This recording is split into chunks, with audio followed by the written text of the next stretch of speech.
Buenas noches, aquí estamos, noche de sábado, noche de Más se perdió en Cuba. Hoy vamos a dedicar el programa a dos asuntos de rigurosa actualidad, pero de gran preocupación social. El primero tiene que ver con la vuelta a las aulas y el segundo tendrá que ver con la ocupación. Y ahí espero poderles dar alguna muy buena noticia. Lo primero, pues, ¿qué quieren que les diga? Lo de la vuelta al colegio, estamos todos temblando, pero parece que la cosa no ha sido tan grave, solo llevamos una semana. Hay comunidades que todavía lo fuerte no ha empezado. Bueno, no ha sido aparatosamente grave, pero sí ha puesto de nuevo las luces de alerta sobre encendidas. Y es que no ha habido un aprovechamiento organizativo. Se ha empezado pues, con unos criterios que los critican todos, con falta de profesorado, con falta de ideas, con falta. Y las miradas se han girado a Isabel Celaá. Isabel Celaá, a la que por cierto en Moncloa, por su simpatía arrolladora, la llaman crisantemo, pues resulta que le han salido críticos hasta en Unidas Podemos, que fíjate, no tendrán cosas los de Unidas Podemos que arreglar, que quieren arreglar la educación, tiembla España. Bueno, la cuestión es que hay que ocuparse y preocuparse de cómo ha sido ese inicio del curso escolar, de qué debemos tomar nota los que tenemos obligaciones como padres, los que las tienen como abuelos todavía tienen que tomar nota de más cosas, y los que tienen preocupación sincera porque el bien mayor, que son nuestros jóvenes, no acabe pues, confusamente abatido o en un teletrabajo inútil como pasó en el confinamiento, pues hombre, creo que el tema merece su interés. Les presento a nuestra mesa lo mejor de lo mejor, claro está. Doña Sonia García, muy buenas noches. Buenas noches. Doña Sonia García, además de persona muy amable, que le he pedido hace un rato que se quitara un collar muy bonito que traía porque daba golpes al micro, o sea que fíjense si eso en una mujer no es amabilidad. Bueno, es profesora o maestra, ¿qué prefieres? ¿Te da igual? Me da igual. Muy bien. Y además es secretaria de comunicación de AMPE. ¿Qué es AMPE? AMPE es el sindicato independiente del profesorado de la enseñanza pública. ¿Lo he dicho bien? Perfecto. O si tú ves que yo digo algo mal, tienes la obligación como maestra, profesora o como quieras que le llamemos de corregir. Así los alumnos aprendemos o aprenden. Don José Luis Fernández Santillana, muy buenas noches. Hola, buenas noches. Usted que es el jefe de estudios del sindicato USO, pero es un ex docente. Bueno, yo creo que lo de docente es toda la vida. Otra cosa es que de vez en cuando no des clase. Me gusta ese espíritu. Uno es docente. ¿Qué pasa? ¿Que teme que le recorten la jubilación y le obliguen a volver a trabajar? No, pero a mí me encanta. O sea, yo disfruto como un enano, valga el término coloquial, dando clase, y me parece que es de las cosas más bonitas que una persona puede hacer, que es transmitir tus conocimientos a otros. Sin duda. Y sobre todo que ellos después te lo agradecen. O sea, mis mayores alegrías son antiguos alumnos que me han encontrado, me mando un abrazo, y me han dicho, oye, qué bien. Todavía me acuerdo que eso hombre, ya es y no muchísimo. quiero citar a alguno que ha llegado a distintos cargos de distinta... Uy, ahí ya sí que yo vamos a intuyo dejarlo. Responsabilidad, ya saben que, en fin, bueno, no sé si te sientes responsable de algo, puedes decirlo, ¿eh? No, porque los tengo en todos los campos, en el campo político y en el campo de las grandes tecnológicas. Bueno. ¿no? Don Víctor Sánchez del Real, Muy ¿cómo buenas estamos? noches. Ilustre diputado por Badajoz de Vox. O lo que queda de Badajoz, Extremadura y tierras Hombre, adyacentes, ¿no? Hombre, no. Bueno, preocupado por este Estado autonómico, cómo está gestionando, lo que tú decías, Claro, de eso se trata, de que busquemos... y la sanidad no está repartida por todos los barrios igual, y eso me preocupa enormemente porque no todos los sitios están tan bien dotados como algunos otros. Y ha habido muchas disfunciones cuando no deberíamos estar hablando de fronteras sanitarias, las hay, y esto vimos que fue un problema en la primera ola y vamos a ver qué pasa con eso. Eso es. Don Percival Marglano, le cito el último, pero eso no significa nada.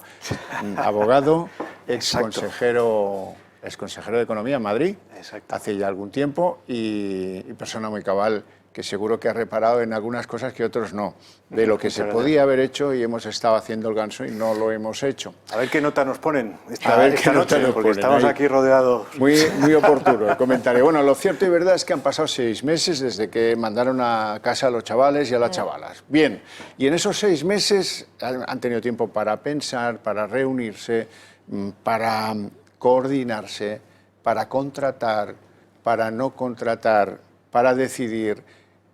Y para que no sea esto da la sensación de que era el ejército de Pancho Villa con las 17 autonomías, pero además de con las 17 autonomías, con unos, yo creo que ha habido de todo, falta de indicación por parte de lo que se tenía que hacer en los centros y también, pues, ¿por qué no decirlo?, algo de agarrotamiento en los directores de los centros que, oye, pues no sé, vamos a ver, esperemos un poquito.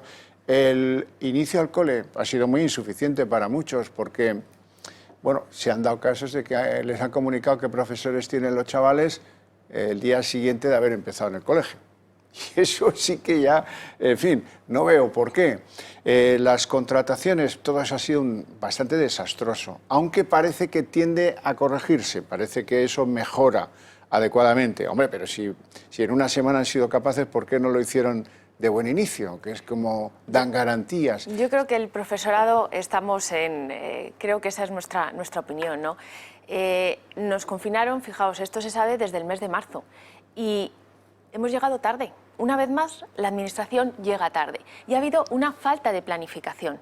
Desde el 22 de junio, que fue la última reunión, y sacaron un protocolo que al final quedó en recomendaciones, ni siquiera fue un protocolo de aplicación en todas las comunidades autónomas, no se han vuelto a reunir hasta el 27 de agosto, 4 días antes de empezar el curso escolar. Y que han dado, sí, es verdad, unas medidas higiénico-sanitarias, pero que para nosotros son insuficientes para abordar un curso escolar que creo que estamos en un estado de alarma, de emergencia sanitaria y que tenía que haber ejercido el Ministerio un liderazgo y haber consensuado y con las comunidades autónomas todas las medidas. Es decir, solo nos hemos quedado las sanitarias, pero todas las medidas organizativas de los centros, todas las medidas académicas no han quedado establecidas. Y muchas ambigüedades. Por ejemplo, arranca el curso escolar y empieza a correr una circular en la que dicen, no, si el docente está en contacto con un positivo, no es necesario el PCR. ¿Cómo? Pero si para empezar me echaron a 2.000 porque tenían PCRs positivos y ahora con el curso en marcha, con los chavales ahí sentados a distancia, eso sí, pero, oiga, ahora que no, hombre, de verdad que un poquito de coraje. En la explicación pública, sobre todo, los padres lo que necesitamos es seguridades. La sociedad en general, que luego pase lo que pase, porque es verdad, también hay que decirlo, que se decía, antes de empezar el curso, se decía, 1/3 de las aulas van a tener que cerrar en algún momento del curso.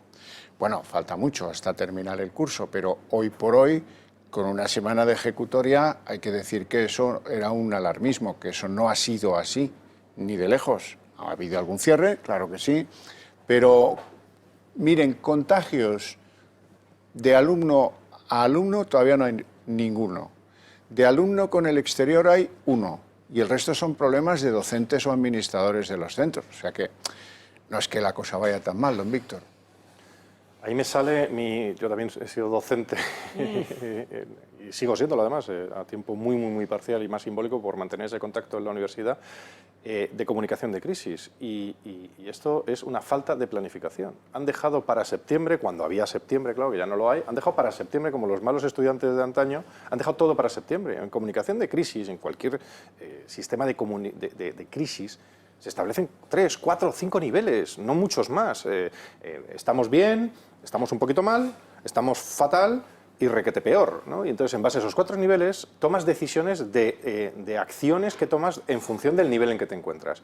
A mí lo que más me preocupa es que no estábamos ni preparados para este nivel. Es decir, yo amplío el problema. Tenemos otros 3 o 4 niveles para los que no estamos preparados. Eso por un lado, que no ha habido planificación. Tan sencilla, si estamos en el nivel A, las clases se organizan así. Si estamos en el nivel B, se organizan de tal manera. Pero lo que es peor, esos niveles siempre en cualquier sistema serio en el planeta se basa en datos reales, se basa en criterios objetivos y universales y estandarizados. Es decir, a tantos casos detectados por 100.000 habitantes en un territorio de determinado tamaño, sea la inspección educativa, la provincia, la comunidad autónoma o la nación, se activa uno de esos niveles. De forma automática, no hay ni que preguntarlo. En cuanto sale el dato, se va a uno de esos niveles. El problema es que no hay ni niveles, ni datos, ni intención de planificar, y sobre todo lo que hay es una descoordinación enorme, porque ahora mismo, si ya hay descoordinación entre lo que está pasando en distintos colegios, si hay descoordinación en lo que pasa, yo que soy padre de familia numerosa de 4 hijos, lo que está pasando en distintas etapas educativas, ya lo que está pasando en 17 taifas, con distintos grados de histeria, en qué vamos a aplicar o qué no vamos a aplicar, porque yo lo estoy llamando una aproximación histérica a ver quién hace la más gorda o a ver quién toma la decisión más dramática para quedar bien ante esa audiencia. Empezando con ataques de histeria del queridísimo señor Feijóo, cuando empezó con aquello, ¿os acordáis lo del tabaco? Pues lo mismo, lo que es más grave, aplicando la educación, que tenía que ser un sistema mucho más serio, estándar y predecible. José Luis. Bueno, la verdad es que esto tenemos un problema, ¿no?, de fondo, que es que tenemos un gobierno que se dedica a contar cuentos. Y esto me parece que es muy importante, ¿no? Y porque, teóricamente, para preparar el inicio de curso, había una dotación de 2.000 millones que tenía que llegar, pero que no ha llegado. Claro, es decir, cuando yo escuché la primera rueda de prensa comparecencia del presidente del Gobierno, después del primer Consejo de Ministros y sus vacaciones en agosto, insistió continuamente los 2.000 millones, los 30.000 profesores que se habían contratado, etc. Oiga, para la semana siguiente salir la ministra de Hacienda y diciendo que había dado instrucciones para firmar el libramiento de esas cantidades a las comunidades autónomas. Oiga, pero ¿usted de qué me está contando? Es decir, ¿cómo las comunidades autónomas pueden acometer la contratación de esos profesores si no les ha llegado el dinero o con qué recursos? Bueno, se puede decir que se endeuden, vale, pero oiga, entonces no se apunte usted un tanto que no es verdad. Segunda cuestión. El otro día, cuando vimos los datos del paro, yo me quedé muy sorprendido porque me fui a mirar lo de los ERTES, estas cosas que están de moda, ¿no? El quinto sector, en ERTES, el número de personas afectadas por ERTES es el de la educación, 40.000. Estamos hablando, oiga, por tanto, si esta gente empieza el curso, supongo que no tiene sentido mantener los ERTES, pues podemos incorporar 40.000 que están en ERTE al sistema educativo. Si a eso le añadimos los 30, 40.000 que el señor Sánchez nos está diciendo, oiga, podemos meter 80.000. Y eso ya puede aliviar un poquito, porque si no, hoy no me salen las cuentas, desde el punto de vista práctico.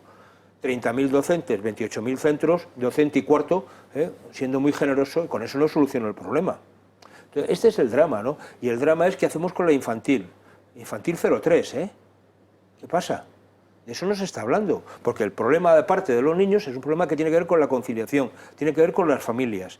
¿Qué hacemos con el 3-6? Es que, claro, cada etapa educativa hay que verla de manera distinta.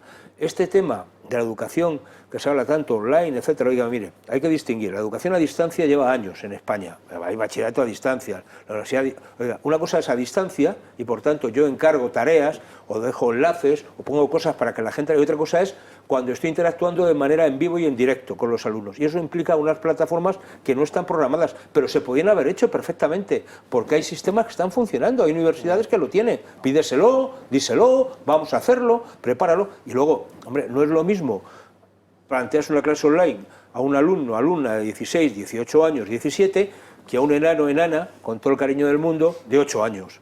Oiga, a ver quién la aguanta media hora sentada delante de una máquina, ¿no? Como no le pongas dibujos ánimos para que se entretenga. Estas cosas hay que tenerlas en cuenta, porque no puedes tratar a la gente que es desigual de manera igual, porque haces una injusticia. Y tiene que ver con el tamaño de los centros. No es lo mismo, hay centros de vieja construcción que están, bueno, como muy apelotonados todo, centros de nueva construcción que tienen espacios más diáfanos. Y eso hay que contemplarlo de manera distinta. Y luego un problema fundamental. Yo, como sabía que íbamos a hablar de esto, ayer me di una vuelta viendo entradas y salidas de colegios. El problema no es lo que pasa en los colegios, que los niños son ejemplares. Sí. Ejemplares. Son los papás y las mamás que están de cháchara en la entrada y en la salida. Así. Como decía por ahí uno, abarrotados. Oiga, entonces el problema es ese, es decir, ¿dónde se da el contagio? En los niños no, como bien decías. Se va a dar en los profesores, se va a dar en papás y en mamás, y etcétera. Por ese tipo de situaciones. De verdad, que no se puede poner a 2 municipales y organizar una cola en condiciones a la entrada y salida de los colegios. Qué cosa tan complicada es. Pero ese es el problema de fondo, Claro, y luego ya la broma de no sé si fue la ministra Celaá o el ministro ella, oiga, llévelo usted en bicicleta, ¿no? Que está muy bien, ¿no? Claro. Hombre, depende de dónde vivas, o sea, y sobre todo si el niño tiene 5 años y a lo mejor todavía no tiene gran estabilidad para funcionar. Hombre, un poco de menos ocurrencias y un poco más de... Por cierto, nota a pie de página lo dicho de la ministra María Jesús Montero, apretaron al gobierno con que no había enviado los 2.000 euros, los 1.000 millones de euros a los que usted hacía referencia, un día lunes. El día siguiente, martes, salió y dijo, bueno, los 2.000 millones, el viernes voy a firmar que se envíen, lo cual ya denota un estilo cara dura, don Percival Mangano. Están ustedes todos muy equivocados, siento decírselo, pero la prioridad para este septiembre, evidentemente, no era la vuelta al cole, era la ley de memoria histórica que va a sacar el gobierno otra vez, porque eso es lo que a los españoles más les concierne y más les importa. Por lo tanto, son ustedes unos quejicas y no tienen ninguna razón de ser lo que están diciendo. En fin, hablando en serio, pero en fin, antes hablaba en serio también, es que es para echarse a llorar, que en estas últimas semanas doña Carmen Calvo y tantos otros responsables del gobierno a lo que han dedicado más tiempo es hablar a esta nueva ley de la memoria histórica que hablar de la vuelta al colegio, que implica a todos los españoles y por razones bastante más importantes de esta ley. Entonces, si empezamos a analizar punto a punto, yo, dentro de lo que cabe, las cosas no han salido tan mal como hubiesen podido salir a fecha de hoy. Y la semana... esta ha sido la primera semana, pero claro, es que empiezas a ver, o sea, no solo que estén con estas absurdeces de nuevas leyes de memoria histórica, es que el ministro de Universidades ha dado 2 ruedas de prensa en 6 meses. Es un señor que prácticamente no conocen ni en el Consejo de Ministros, que cuando ha habido una reunión de los rectores de las universidades ni siquiera ha ido, porque al parecer tenían problema de salud, pero, o por lo menos eso se dijo. Pero es que ha estado absolutamente en manos de nadie, ¿no? Sí, en manos de nadie. Eso en las universidades. Después, en lo que respecta a la educación, efectivamente, que me corrijan si me equivoco, pero creo que fue en junio, si no en julio, cuando la ministra de Educación, doña Isabel, dijo que ella se lavaba las manos y que básicamente no iba a ocuparse de nada porque no podía poner de acuerdo a las comunidades autónomas y que se ocupasen las comunidades autónomas. Es que eso no puede ser, claro. Es que si, como se ha dicho antes, si no hay una coordinación mínima desde el gobierno, pues difícilmente se va a asegurar una vuelta al colegio en condiciones. Entonces, dicho esto, yo creo que aún así el esfuerzo que se ha hecho desde los propios colegios y a nivel más básico está asegurando que por lo menos los niños hayan vuelto al colegio. Yo, como padre, les aseguro que la semana pasada no lo tenía muy claro. Y, desde luego, a finales de agosto, yo creo que éramos mayoría que es que ni sabíamos si iba a haber clase. Y eso ya, de por sí, es una buena noticia. Nos hemos podido organizar. ¿Cuántos padres había que no sabían si iban a poder ir a trabajar o no iban a poder ir a trabajar en función de si habrían o no habrían los colegios? Bueno, ahora es demasiado pronto para saber, en términos sanitarios, qué efecto va a tener esto. Crucemos los dedos, dentro de unas semanas lo sabremos, pero bueno, por lo menos esto ha empezado a rodar. Ha echado a andar. Vamos a escuchar a Celaá. Celaá ha hecho balance y dice que solo ha habido 53 incidencias, lo cual porcentualmente pues es escaso según ella, y luego se dedica a explicar cosas que, bueno, tienen un contacto con la realidad bastante leve, bastante escaso, bastante lejano.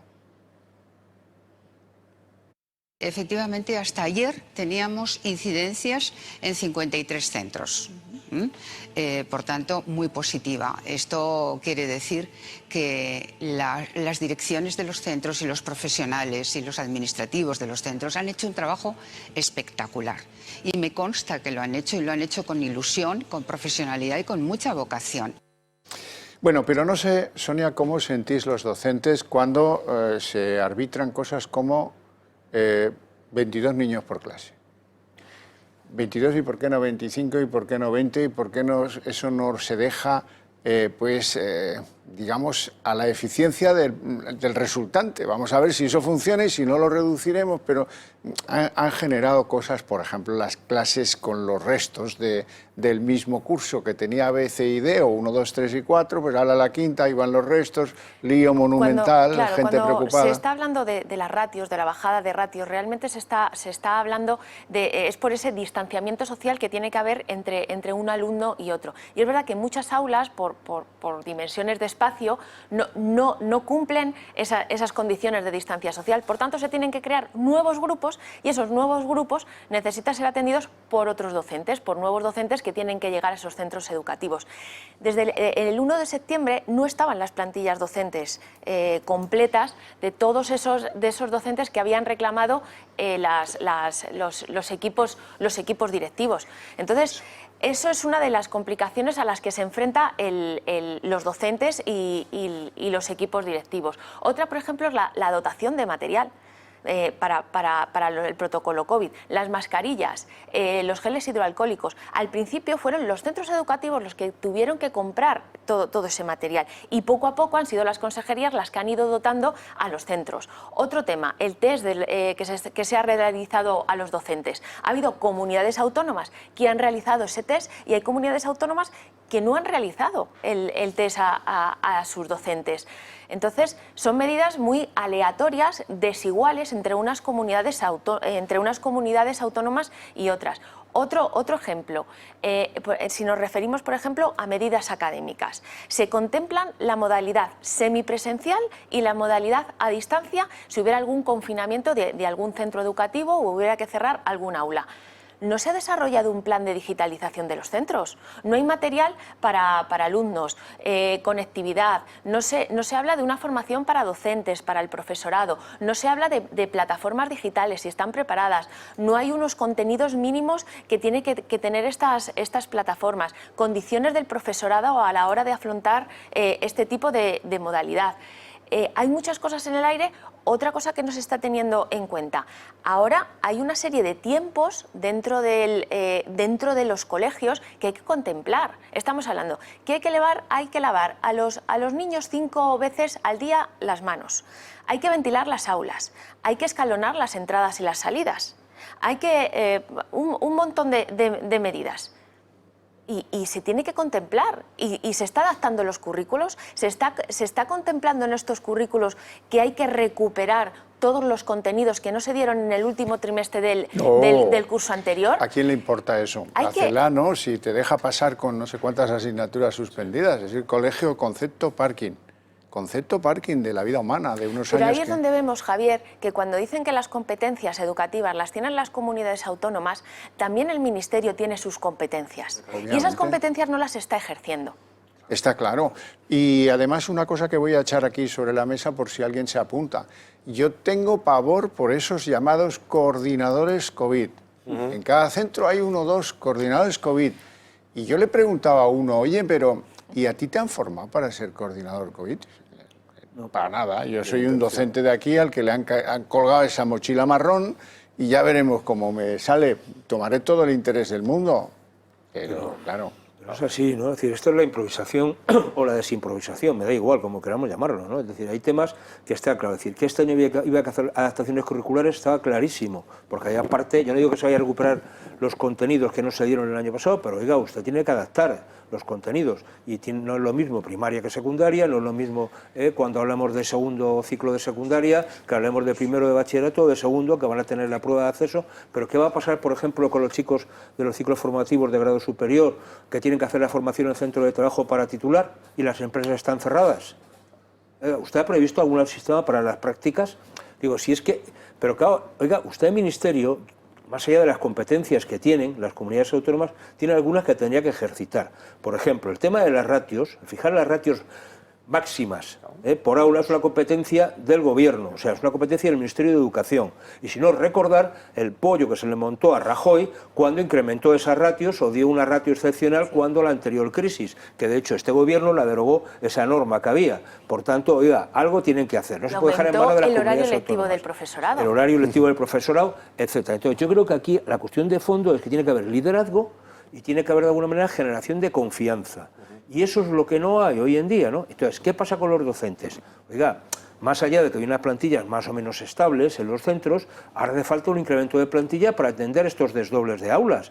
Oiga, en la Comunidad de Madrid, esos 11.000 que van a llegar, la semana pasada, en 2 días, de repente se han contratado a 3.000. Yo digo porque he seguido, por cuestiones familiares, la lista de interinos, ¿no? Y es que he visto como en 3 días, ¡pum!, 3.000.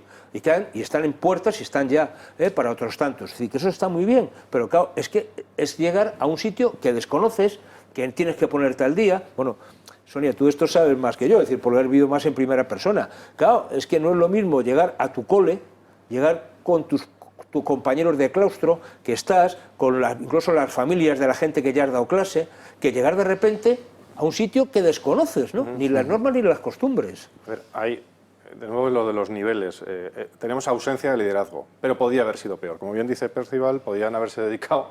A ver, el que el señor Castells no haya trabajado, para mí, Es una es gran una noticia. bendición. Es una buena noticia. Es una buenísima noticia. Estamos hablando de un señor, Autonomía universitaria, estamos hablando de un señor que, si hubiéramos a trabajar, es un señor que inició su doctrina sobre la sociología urbana marxista. Sí, sí. Imagínate lo que puede haber hecho este señor en un verano de intenso trabajo que no lo ha tenido. Y luego... También nos hemos perdido, que este señor en su día hubo que leerse aquel tocho sobre la sociedad de la información en 3 Sí, volúmenes, ¿te acuerdas? absolutamente vacuo, y tan loado como era y tan vacuo como era en sus contenidos, que evidentemente se ha demostrado que este señor de sociedad de la información, pero ni idea ni ganas de aplicarlo, porque claro, qué mejor oportunidad que el gran teórico de la sociedad de la información aplicarlo a las universidades en este proceso. Pero me voy a dejar de hablar de los poderosos, en este caso vagos. También es cierto que, como decía un jefe mío, lo peor de que alguien sea tonto es que sea muy trabajador, porque lo hace doblemente peligroso, ¿no? Así que bueno, así que hemos tenido cierta fortuna, no me refiero en ningún caso al señor Castells, que no es especialmente tonto. Pero el otro caso, yo me voy a poner lo que tú decías muy bien. En todos esos padres, en este verano, ante la decisión, ante la incertidumbre de qué va a pasar con su ERTE, ante la incertidumbre de dónde está mi ERTE, que todavía no lo cobró, que hay gente todavía que no ha cobrado ERTES, ante el hecho de que la tienda familiar, el pequeño negocio familiar o el negocio a medias con otro familiar si son autónomos, que es de 1 o 2 personas, no entran ingresos desde hace meses. Esa decisión de último día que se ha tomado, se ha retrasado la decisión de comprar los libros también allí donde, porque no se han tomado decisiones como de vamos a comprar los libros de forma centralizada y entregar los que correspondan en cada momento, porque han tenido que tomar decisiones los padres, en algunos casos dramáticas, no hablo de mí, hablo de la gente con la que hablas en la calle, de que han tenido, que es uno de los mayores esfuerzos de las familias, es el esfuerzo de septiembre, que es la vuelta al cole. Han tenido que tomar la decisión de comprar probablemente materiales educativos que no van a ser válidos para la educación que van a recibir sus hijos. Es decir, estamos tirando, ya no entro en el contenido de esos libros, que eso da para otro programa. Pero el hecho de que haya esta gente, estos poderosos como el señor Castells, no sé si ahora está en su famoso chalet en Malibú, no se han dedicado a pensar en los españoles, en los seres humanos que tenían, las familias que tenían que tomar decisiones como comprar unos libros. ¿Tengo que comprar o no tengo que comprar un uniforme allí donde hay un uniforme? ¿Tengo o no que comprar una mochila? Estamos hablando de que estamos en familias que están sin ingresos, en muchos casos desde abril. Bueno, me parece que es una insensibilidad, así que han sido vagos, pero lo que han sido sobre todo es enormemente insensibles con los graves problemas que están viniendo y que van a venir y que se van a Bueno, ya aflorar sabe en estas usted que semanas. la política en España está en el ejercicio de la soberbia, lo vimos con los alcaldes y el intento de depredarles sus ahorrillos, sus superávits, y lo vemos en tantas y tantas cosas. Quiero que vean una imagen que lo entendemos, que sí, que no ponemos pegas, pero es tan triste esta imagen de la vuelta de los chavales al cole. Es que esto recuerda, no sé, los niños de Corea del Norte el día del cumpleaños de un Il-sung, sea el Padre, el Hijo o el Espíritu Santo, ¿no? Tristísimo. ¿Entendemos que tiene que ser así? Vale.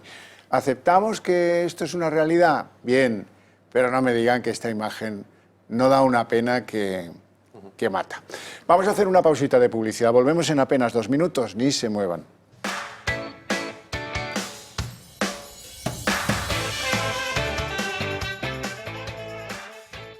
Bueno, y los comedores, y qué pasa con las materias que no se terminaron el año anterior, y poner garantías de que si hay que ir a la teleeducación, se haga con un criterio docente más que con un criterio de hacer ejercicios, ¿eh? Hombre, que menos, ¿no? Pues de todo eso es que ni se habla.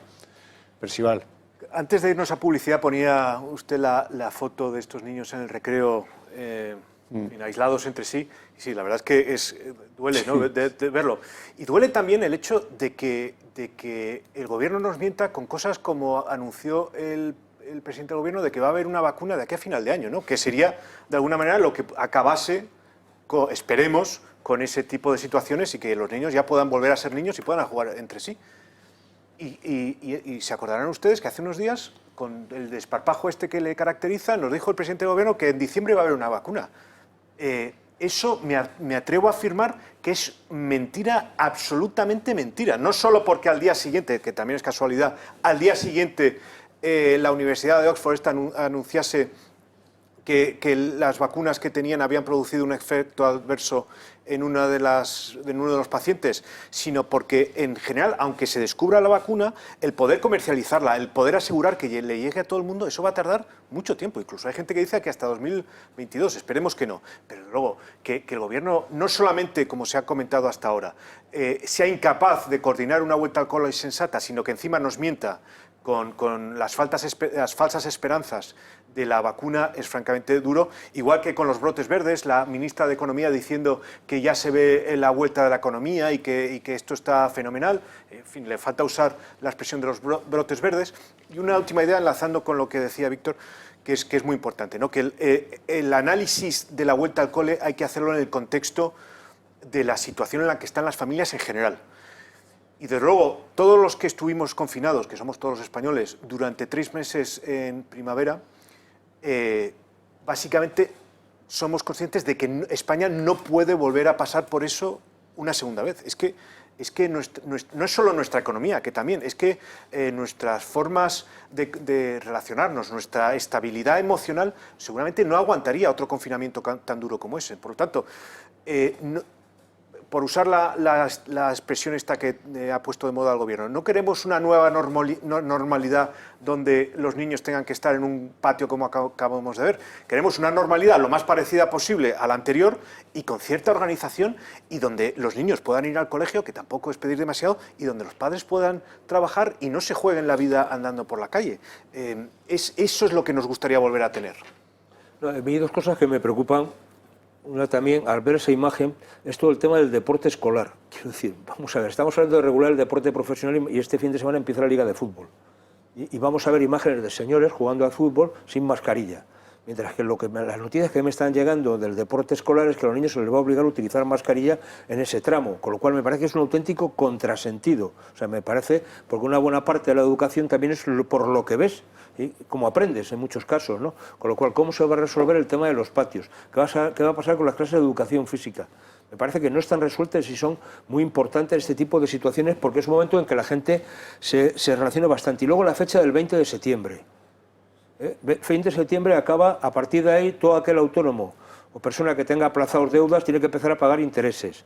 El plan Me Cuida, etcétera, como queramos llamar, la obligación de preferencial del teletrabajo, acaba. Los ERTEs acaban, quiere decir, el 20 de septiembre, 20, 21, 22, o sea, en esos 3 días finalizan muchas cosas que este gobierno todavía sigue pedaleando. Y es que el 20 de septiembre quedan 10 días para ello. Oiga, ya vale, ¿no? Deje de contarnos cuentos y de vez en cuando haga una cuenta bien hecha. Sea usted un poco eficiente alguna vez.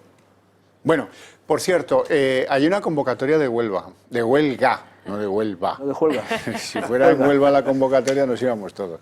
La de huelga ya es más confusa porque, cómo no, objetivo en Madrid, también en esto. Casualidad, es pura casualidad. Cómo no. Pura casualidad. No sé si se extenderá alguna, al menos por decencia torera, ¿no? Que Galicia, bueno, en Galicia también la han denunciado. Galicia sí está en País Murcia. Vasco. Está bien. Murcia y Ya Castilla y le León. sigo. Que Andalucía también va a Ya haber. le sigo, ya le sigo, ya. No Vale, sé muy bien por está, dónde vas. está estupendo. Bueno, van a ver ahora cómo pues, se ha convocado esa huelga que primero en Madrid, a lo mejor hasta se extiende por alguna otra comunidad donde no mande el PSOE, ¿no?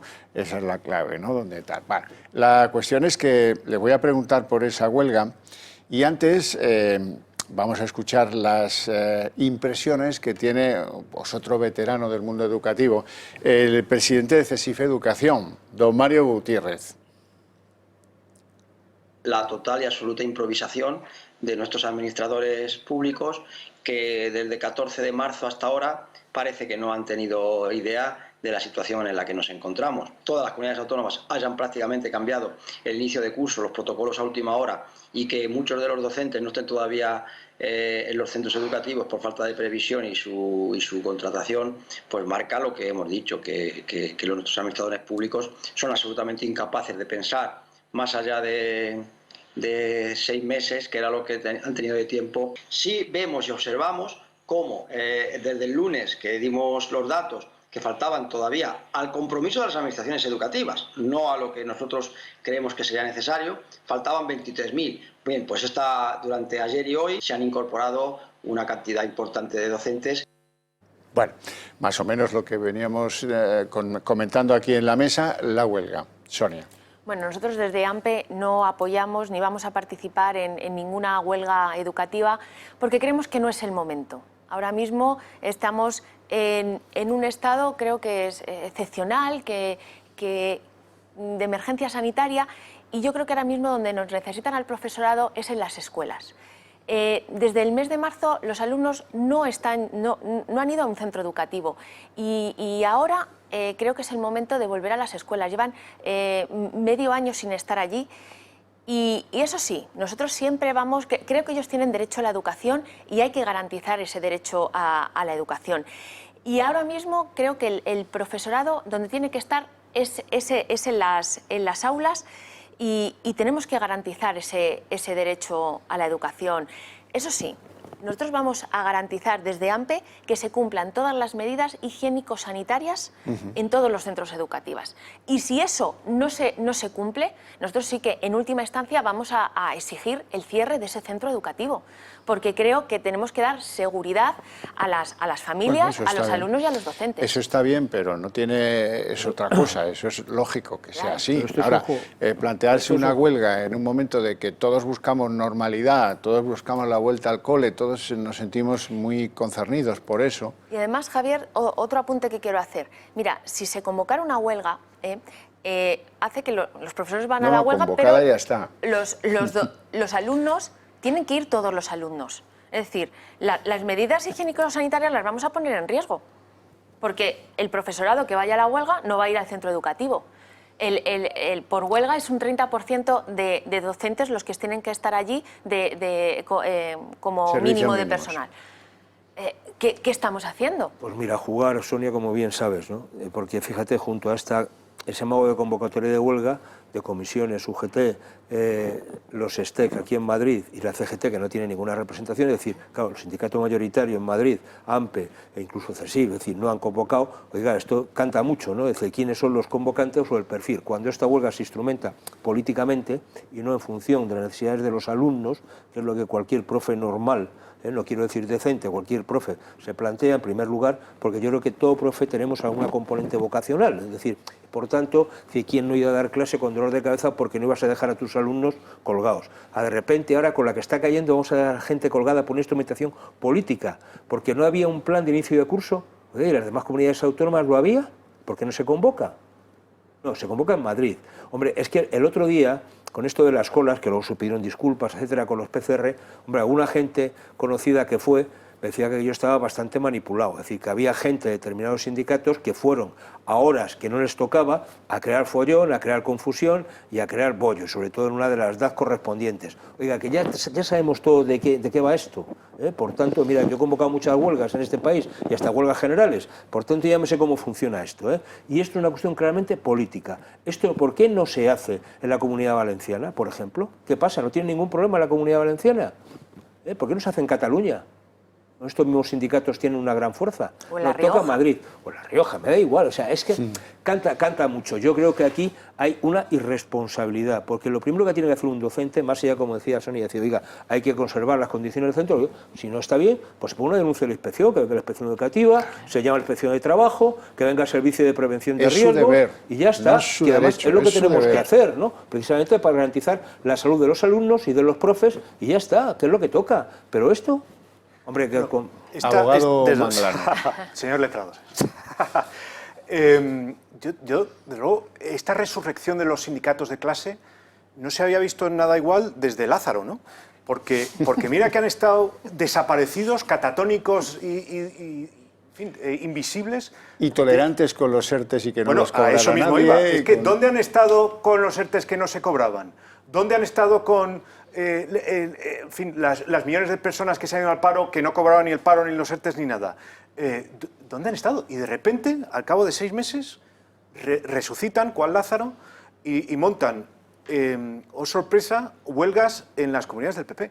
Es que, como bien se en decía hace un educación momento... y en sanidad. En que educación y en sanidad, bueno, todavía claro. se me O sea, que- antoja que es que más vas- de alucinar. O sea, que los médicos que dicen que prontos a la saturación, que están viendo la segunda oleada con preocupación y tal, como hay un problema en la atención primaria, que por cierto está fuera de los hospitales, que en lo que llevan razón, hay un problema en la atención primaria en Madrid, en Guadalajara, en Portugalete, en Badalona y en Santiago de Compostela. Pero no, la huelga es en Madrid y a parar los hospitales, que es lo que manejan digo, bien. ¿dónde están estos, yo llamo los primos de Zumosol, UGT y comisiones, para que no haya ningún problema? Pues mira, el viernes pasado con la ministra del ramo y con los de la patronal en Baleares, tomándose unas copichuelas y viéndose en Baleares para empezar el diálogo social, para decir que el lunes se iban a reunir, o sea, que se fueron de puente el fin de semana a Baleares para empezar a trabajar. No me lo puedo comillas, creer. no me digas, esto es así. Y las primeras reuniones que han tenido el lunes, más allá de hablar de los ERTES, hombre, es curioso, es donde se engrasa, para hablar de la pasta, de la formación y las políticas activas de empleo. ¿Esa es la mesa prioritaria? Hombre, canta, Y lo que ya sabemos de esto es que lo que canta es que siempre están donde está la pasta. Y ya está bien de hablar de la pasta y vamos a hablar de la gente, de sus necesidades, de sus problemas y lo que realmente le afecta a los trabajadores y trabajadoras de este país, que lo están pasando muy, muy mal. Don Víctor. Pues lo está pasando mal mucha gente, incluido muchos funcionarios públicos, incluido muchos funcionarios de otros cuerpos funcionariales o asalariados del Estado que han estado al pie del cañón sin pensar siquiera en montar una manifestación. Estaban en su lugar del deber y además tenemos que agradecérselo, que hayan dado un paso y han estado. Entre otros, los maestros, los profesores, como queramos llamarlos, como quieran ellos ser definidos, han estado ahí y están, y yo estoy convencido de que cada profesor en su clase ha hecho el mayor esfuerzo posible dentro del marco que le dejaban, que ha sido muy limitado, fruto probablemente del abandono. A mí me preocupan dos cosas. Me preocupa, uno, que es de fondo, y es que estamos viendo aquí el problema es que estos son los síntomas de una enfermedad mucho más profunda, que es la organización del Estado en España, la organización de los sistemas más profundos de la política en España, la existencia de determinados sindicatos absolutamente, como tú los has definido perfectamente, como se definen ellos, de clase, cuando la lucha de clases es la destrucción de la sociedad. Curiosamente volvemos al marxismo, ¿no? Por eso nosotros estamos invitando a la sociedad a que se agrupen, incluso entidades existentes en este nuevo sindicato nacional que defienda de verdad verticalmente, que pueda servir para defender los intereses reales de la clase trabajadora, de los trabajadores, no clase, de cada trabajador individual y por tanto es un conjunto, que es esta nueva iniciativa del Sindicato Solidaridad que se anunciará próximamente. Pero a mí lo que me preocupa es que estos son los síntomas de un sistema autonómico, un sistema de relaciones entre el poder y el administrado absolutamente penoso y además que tiene un cortoplacismo enorme. Volviendo a la imagen que tú decías antes, que es dramática en cuanto a su estética, ¿no? La de los niños. Yo voy a pensar también en lo positivo. Tendríamos que estar trabajando en lo positivo. Por un lado está lo negativo. Hay toda una generación de españoles, ahora mismo con mochila al hombro, a los que les hemos quitado su primavera de los 12, de los 15, de los 16, le estamos quitando el contacto social, les estamos quitando las relaciones humanas, la empatía, la relación con los mayores. España era probablemente una de las sociedades más estructuradas y que no han logrado destruir estos luchadores de clase gracias a las familias y la relación con los mayores. Todo eso ha desaparecido, todo eso se ha evaporado. Entonces, estos niños, estos adolescentes, estos jóvenes, nadie está pensando en el impacto emocional, no ya solamente de las asignaturas perdidas, que además, sino el impacto emocional a largo plazo de esa distancia social necesaria, de no recibir abrazos, de no visitar a su abuelo, de no haber tenido contacto con su abuelo cuando ha muerto. A mí eso me preocupa y eso es en lo que tendría que estar una sociedad seria y moderna, proteger el actual y pensar en el futuro. Y ante eso, pues yo también entiendo el deseo de lucha, el dilema, este es un poco como el motín del Kane, ¿no? En medio del tifón tienes un loco al volante. ¿Vale? Y en eso déjame añadir que hay adultos y infinidad de adolescentes que viven colgados de un ordenador. Claro. El efecto de los casi 4 meses, 6 meses de no escuela ha sido todavía más vicio sobre el vicio. Pero fíjate, Javier, esa es una situación que es el primer problema que va a tener que afrontar los docentes en el aula.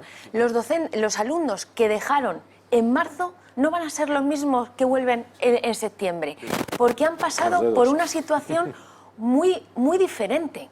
Es decir, estamos hablando que ellos han visto problemas familiares, padres que se han quedado en paro, padres que están en separaciones, que están en ERTES, que han tenido el distanciamiento social, que no han visto abuelos, que no han visto a primos, que no han visto a sus amigos desde hace tantos meses. Y ese es uno de los primeros problemas que va a tener que afrontar el profesorado. Es decir, ¿a qué alumnado me estoy encontrando?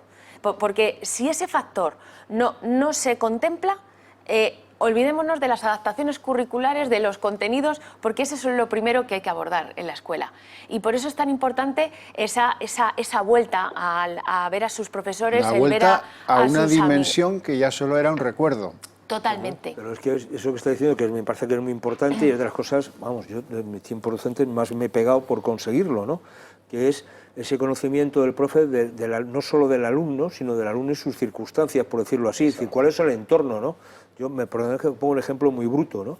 Pero yo tuve un alumno que era un tipo problemático y tal. Claro, cuando analizas su problemática era muy sencillo. Él había visto cómo su padre mataba a hachazos a su madre, ¿no? Con 13 años, ¿no? Era un alumno un poco complicado, ¿no? De trabajar con él. O sea. Bueno, pero había que sacarlo adelante, ¿eh? Y lo sacamos. Quiero decir, que si no sabes eso, es que te estás dando de cabeza con el muro. Es decir, tienes que saber cómo está la situación familiar, cómo viven los hermanos. Es que aquí, hay mil cosas, ¿no? Por ampliación a lo que contaba Sonia, hay una enorme cantidad de escolares que han perdido a alguien en la familia. Claro. Y eso El duelo. pues genera un problema. Un problema de encerrarse en ellos mismos, un problema de no llorar, por ejemplo, en algunos casos, o de no haber visto o no haber sabido, o que le han contado cuando han podido que ha pasado tal circunstancia, todas ellas negativas, o que el tío lleva 130 días en la UCI. ¡Guau! Eso es una bomba de relojería psicológica, ¿eh? Es que uno de los grandes ausentes en estos primeros días en los colegios han sido los abuelos en las puertas de los colegios. Unos porque no podían ir y hay el miedo, el pánico que se ha generado en determinados segmentos sociales, y aquellos que no están en muchas comunidades autónomas me hablan de que, claro, de que ha habido situaciones dramáticas, de que han empezado a contar, claro, ahora viene una realización por parte de esta sociedad del otro gran dato que nos han ocultado, que es el número de muertos, que coincide que es todos los abuelitos que se conocían y a los que conocías de la puerta del colegio, ¿dónde estaban? Todo esto, yo creo que ya una situación de rearrancar técnicamente es dura, el relanzar y componer todas las emociones y toda la estructura de una sociedad como se ha visto afectada por las decisiones, en muchos casos políticas, por la histeria, vuelvo a la histeria de determinados políticos en este país nos ha llevado a decisiones extremas en la aplicación de las decisiones que nos han llevado a esta situación, sin embargo están haciendo el no presentado. Ya no es que han dejado para septiembre lo técnico, pero es que encima van a hacer no presentado la asignatura de ayudar a este país a mirar adelante y a levantarse del trauma que han generado económico, financiero y familiar. Por añadir un factor más a lo que decía Sonia sobre la dificultad de la vuelta, uno es el puro y llano miedo a la infección. Yo tengo una hija de 6 años y no lo verbaliza, quizá no lo dice claramente, pero es evidente que hay una preocupación de alguien que ve que hay una enfermedad invisible que corre por ahí, que le ha cambiado completamente la forma de vivir y que no sabe en qué momento le puede afectar. Y entonces tiene miedo, puede tener miedo de tocar las cosas, o puede tener miedo de que le toquen, o, en fin, volver a una socialización de esta manera es complicadísimo, O sea, estoy totalmente de acuerdo con lo que decías antes. O sea, no es solo volver a un ritmo parecido al anterior, es volver al ritmo anterior con todo lo que ha ocurrido de por medio y ese enemigo invisible que está ahí y que es letal. Pero, Percival, ese es un problema, de nuevo, de los de profundidad, es de carga de profundidad. Es un problema de la candidez provocada en esta sociedad en la que el muerto no existe, en la que no hay una relación con la muerte, en la que los muertos no se ven, en los que los muertos no se muestran cuando se producen. Es una sociedad. A ver, yo soy del año 69, en el 68-69 hubo una pandemia de crisis. ¿Os acordáis que en los tebeos, literalmente, de Mortadelo y Filemón, todos estos aparecía la gripe asiática, ¿os acordáis? Que estaba representado. Bueno, en el año 69 se mandó un hombre a la Luna. Hoy en día no podemos mandar un hombre a la Luna, no solo porque haya la gripe, que además, el COVID, o la enfermedad de la COVID, sino porque es que además no podemos soportar el hecho de que alguien pueda morir haciendo una tarea útil para la humanidad. Entonces ese miedo es también parte del sistema, es también parte de esa lucha de clases, es parte de eso, es romper, separar y crear miedo. Suerte a los maestros, maestras, profesores, profesoras, públicos, privados, concertados, eso da igual. Mucha suerte. Este es un país muy miedoso en el que hay muchos colectivos que no han estado a la altura en lo que llevamos de pandemia, en el que no nos han hecho el favor de ser contraste de aquello que nos decía la Administración, a veces muy ladinamente, no es el caso de los que están en el mundo de la enseñanza, y por eso se merecen pues, un gran voto de confianza, el que espero que con nosotros, desde sus hogares, les den ustedes mismos. Hacemos una pausa y empezamos a hablar de ocupas, de ocupaciones y de lo que está positivamente cambiando en el país.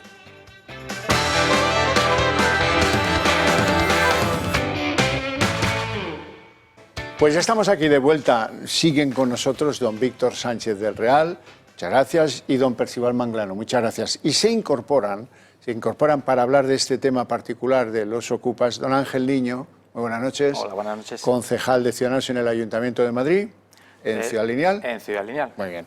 Y don Serafín Giraldo, muy buenas noches. Muy Serafín, buenas. querido amigo. Hola.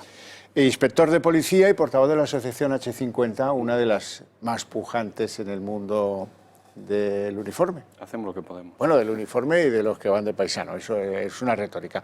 Miren, yo les decía al principio que tenía una buena noticia, caramba, sí que la tengo porque desde diferentes ámbitos la vuelta al cole ha significado que el problema de los ocupas se ve ahora en España de muy diferente forma como se veía, pues que se lleva a primeros de año.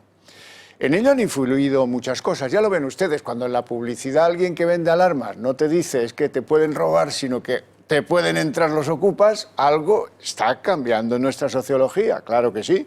¿Y eso en qué se nota? Hombre, pues eso se nota en que hay 40 denuncias diarias de ocupación en España, de ocupación ilegal.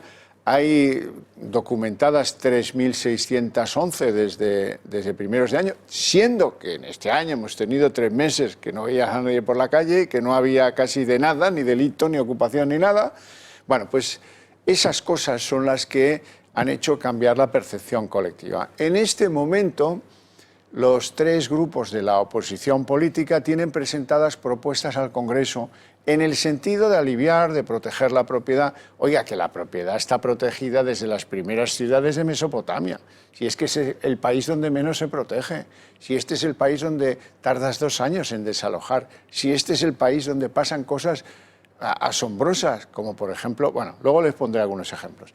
A lo que quiero llegar es a que los diputados del Grupo Popular han propuesto, por ejemplo, que no puedan haber ayuntamientos que no exijan contratos para empadronar o permiso del propietario, que se dé un plazo máximo de 48 horas para el desalojo de todos aquellos casos de ocupación en los que no haya papeles y que se establezcan penas, que el miedo es lo que guarda la viña.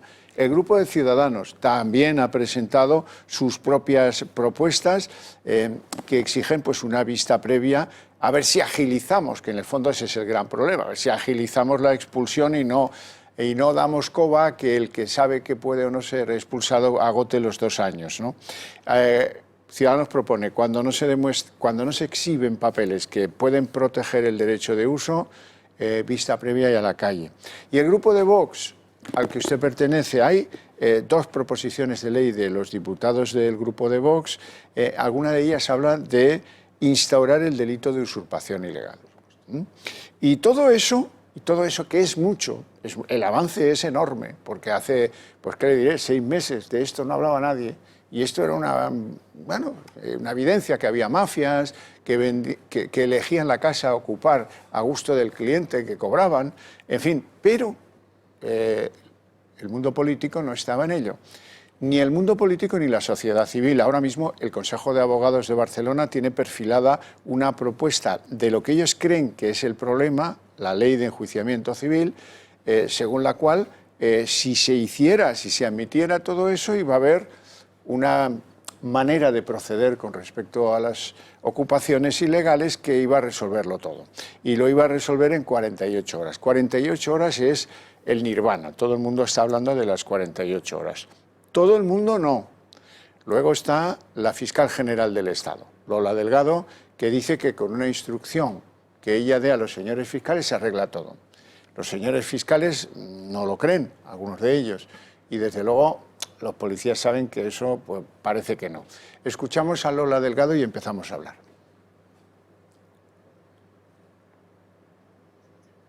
Venga, lo escuchamos cuando queráis. En otras ocasiones no es necesario acudir a esas propuestas legislativas de reforma legislativa, pues los diferentes fenómenos delictivos que preocupan a la población ya tienen una respuesta suficiente en nuestro ordenamiento jurídico, pero sí requieren de una acción específica acorde con las necesidades de la ciudadanía.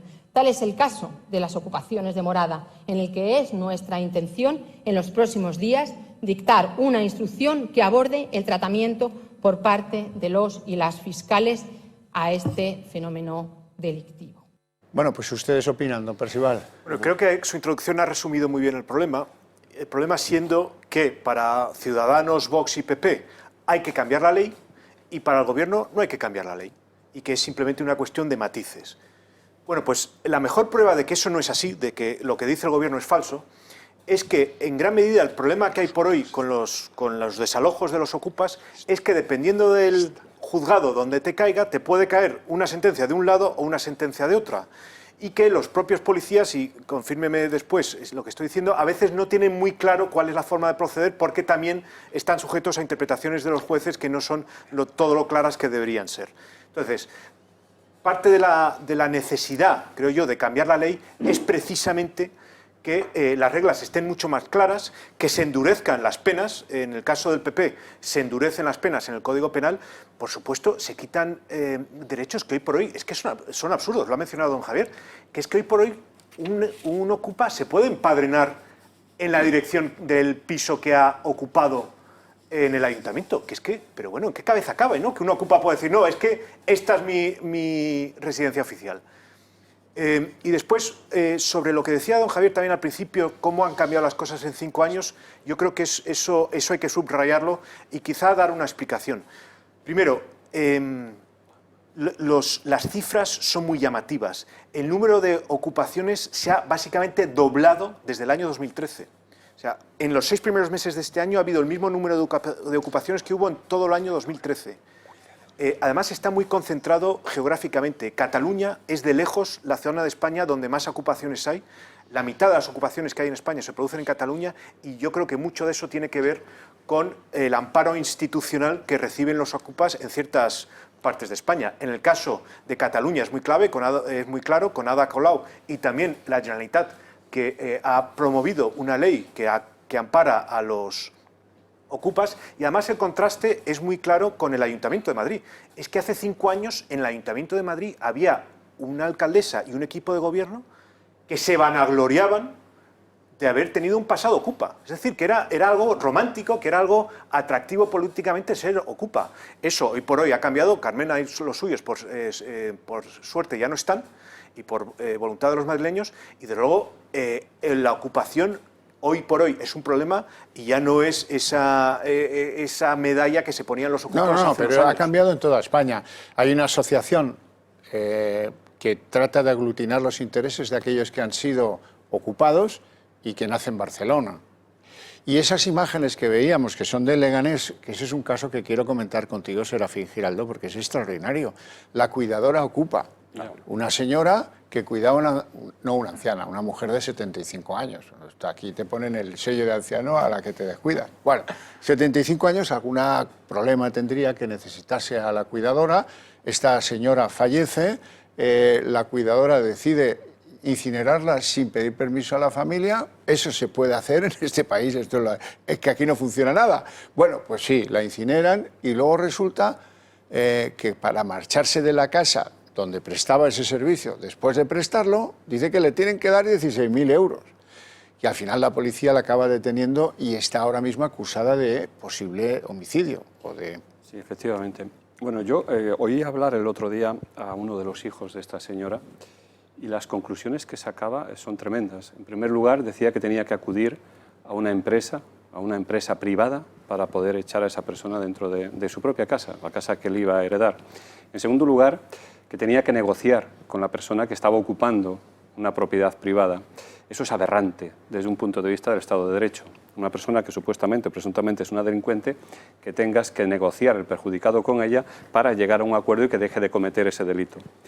Ha generado también mafias ocupas, y de eso me gustaría tratarlo también.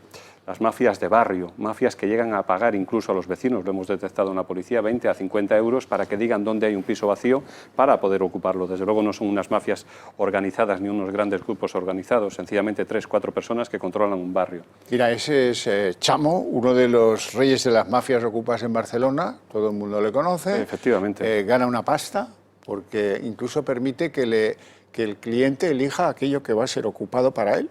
Y cobran dependiendo de si venden el piso, vender entre comillas, o si alquilan ese piso. La venta o el alquiler de ese piso en estas mafias depende si ese piso va a ser recuperado de una manera o recuperado de otra, es decir, el tiempo de recuperación. Si es un piso, por ejemplo, que pertenece a una entidad privada, a un banco, tarda más en recuperarlo y generalmente se suelen vender. Si pertenece a un particular, tarda menos en recuperarlo. Cuando digo menos, hablo de una media de 6 meses en España y en ese caso se alquilan entre 500 y 600 euros. Un pago.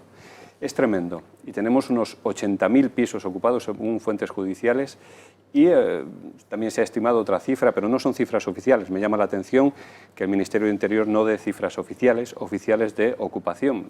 Debe haber una laguna ahí tremenda. 1 de cada 4 pisos vacíos está ocupado. ¿Cuál es el problema desde un punto de vista policial? A nosotros no voy a pedir, y eso que las estoy explicando, me dedico a la formación dentro de la policía, no voy a pedir que se cambien las leyes. Yo no sé quién, yo soy un simple policía que ha venido aquí invitado y poco más. Lo que sí pido es que se apliquen las leyes. Y es que las leyes, mejor o peor, se pueden cambiar las penas, estoy de acuerdo con ello, pero es que no se están aplicando, no se están aplicando. Yo conozco la teoría, yo les puedo hablar de la diferencia entre lo que es un allanamiento de morada, si yo encuentro ahora mismo cuando llega a casa una persona dentro de mi casa, o lo que es una usurpación, si la encuentro en una casa vieja que tengo en un pueblo de Zamora, donde voy una vez al año. Yo la conozco. El problema es que no sé cómo aplicarla y soy policía, y lo digo así, no sé a qué juegan los jueces. Y por tanto, sí que estamos esperando por parte de la policía que Fiscalía, efectivamente, se moje, y que el Ministerio del Interior se moje. Porque cuando un policía está perdido lo que necesita es claridad. Y cuando no se aplican las leyes, el policía necesita que le diga cómo se tienen que aplicar y cómo tiene que ejecutar esas leyes en la calle. Porque ahora mismo los policías no sabemos lo que tenemos que hacer en estos casos. Sí lo sabemos teóricamente, pero es que en la práctica nos podemos encontrar con sorpresas. Y los procesados ser nosotros, si por ejemplo yo llego a mi casa esta noche, encuentro una persona dentro, llamo a mis compañeros y lo sacamos porque está allanando mi morada. Es que al final posiblemente los procesados seamos nosotros los policías. Sí, sí. Por tanto, lo que buscamos es claridad tanto en el Ministerio de Interior como en la Fiscalía General del Estado. Yo te agradezco la sinceridad de tus palabras porque lo fácil hubiera sido decir que bueno, tal, sí, a veces no, pero has dado ahí el certero justo en el clavo. Hay, como tú decías, jueces, yo me está preparando este tema y he visto cómo hay un juez, por ejemplo, que dice que el peregrino argumento de que un ocupador de algo que por lo que no paga un alquiler ni tiene un contrato ni nada, sino que fue una mafia y le habilitaron, pues se hace enviar un paquete por Amazon y va al juzgado con el paquete por Amazon y el juez dice, es evidente que vive allí. Es decir, hay connivencia desde muchos sectores. Hay ayuntamientos donde tú vas a un ayuntamiento de los de antes serios, o de muchos que hay ahora que también lo son, me quiero empadronar aquí, dice, traiga usted el permiso del titular, traiga usted el contrato, traiga usted. Y entonces te acreditan como residente en ese lugar. Sin embargo, hay ayuntamientos, también los hay, y grandes, y cerca de, por ejemplo, de Madrid hay uno, donde le dicen al tío, tú trae aquí no sé qué, que con eso vale. Y le ayudan, son ayuntamientos patera, generosos en cuanto al dar los créditos de empadronado, que luego van a un juzgado y eso ya es intocable. Luego está la sensiblería. No, bueno, es que la persona que ha allanado presuntamente la vivienda tiene 2 niños pequeños, que a lo mejor le han llevado por la noche para ir con ellos al tribunal, porque nadie tiene certeza de que formen parte de una unidad familiar, pero eso da igual. Y así la cosa se eterniza. Y todo este cuentismo a propósito de la sensiblería, en lo ocupa o en lo no ocupa, no tiene parangón en ningún otro país del mundo. Don Ángel, usted ha tenido en su distrito también alguna movida curiosa, esas llamas políticas, podríamos decir, ¿no? Bueno, además fue una llama política heredada, como decía el compañero, el Ayuntamiento de Carmena apoyaba la ocupación, es más, se vanagloriaba de la ocupación en distintos lugares y sobre todo en espacios públicos, que es lo más preocupante. Estamos hablando del distrito Ciudad Lineal y hablamos de La Dragona, ha estado ocupado más de una década y fue una de las patatas calientes que me encontré de la anterior concejalía, del anterior gobierno, en el cual La Dragona estaba ocupada. Decían que, como siempre dicen, para fines sociales, para hacer talleres, para que todo el distrito o todos los vecinos están yendo a La Dragona a hacer actos sociales. Nada más lejos de la realidad.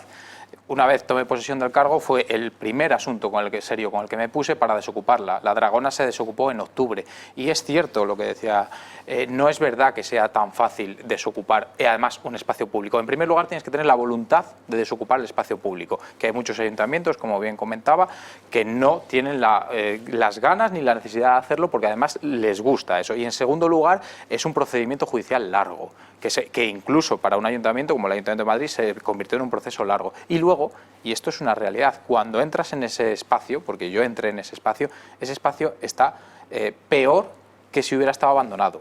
O sea, había de todo. Ahí lo que se producía era una ilegalidad, se vendía alcohol, se hacían fiestas, se autoalquilaba entre ellos. O sea, era una cosa impresionante. Y creo que por eso es tan importante crear una nueva ley de ocupación, entre todos.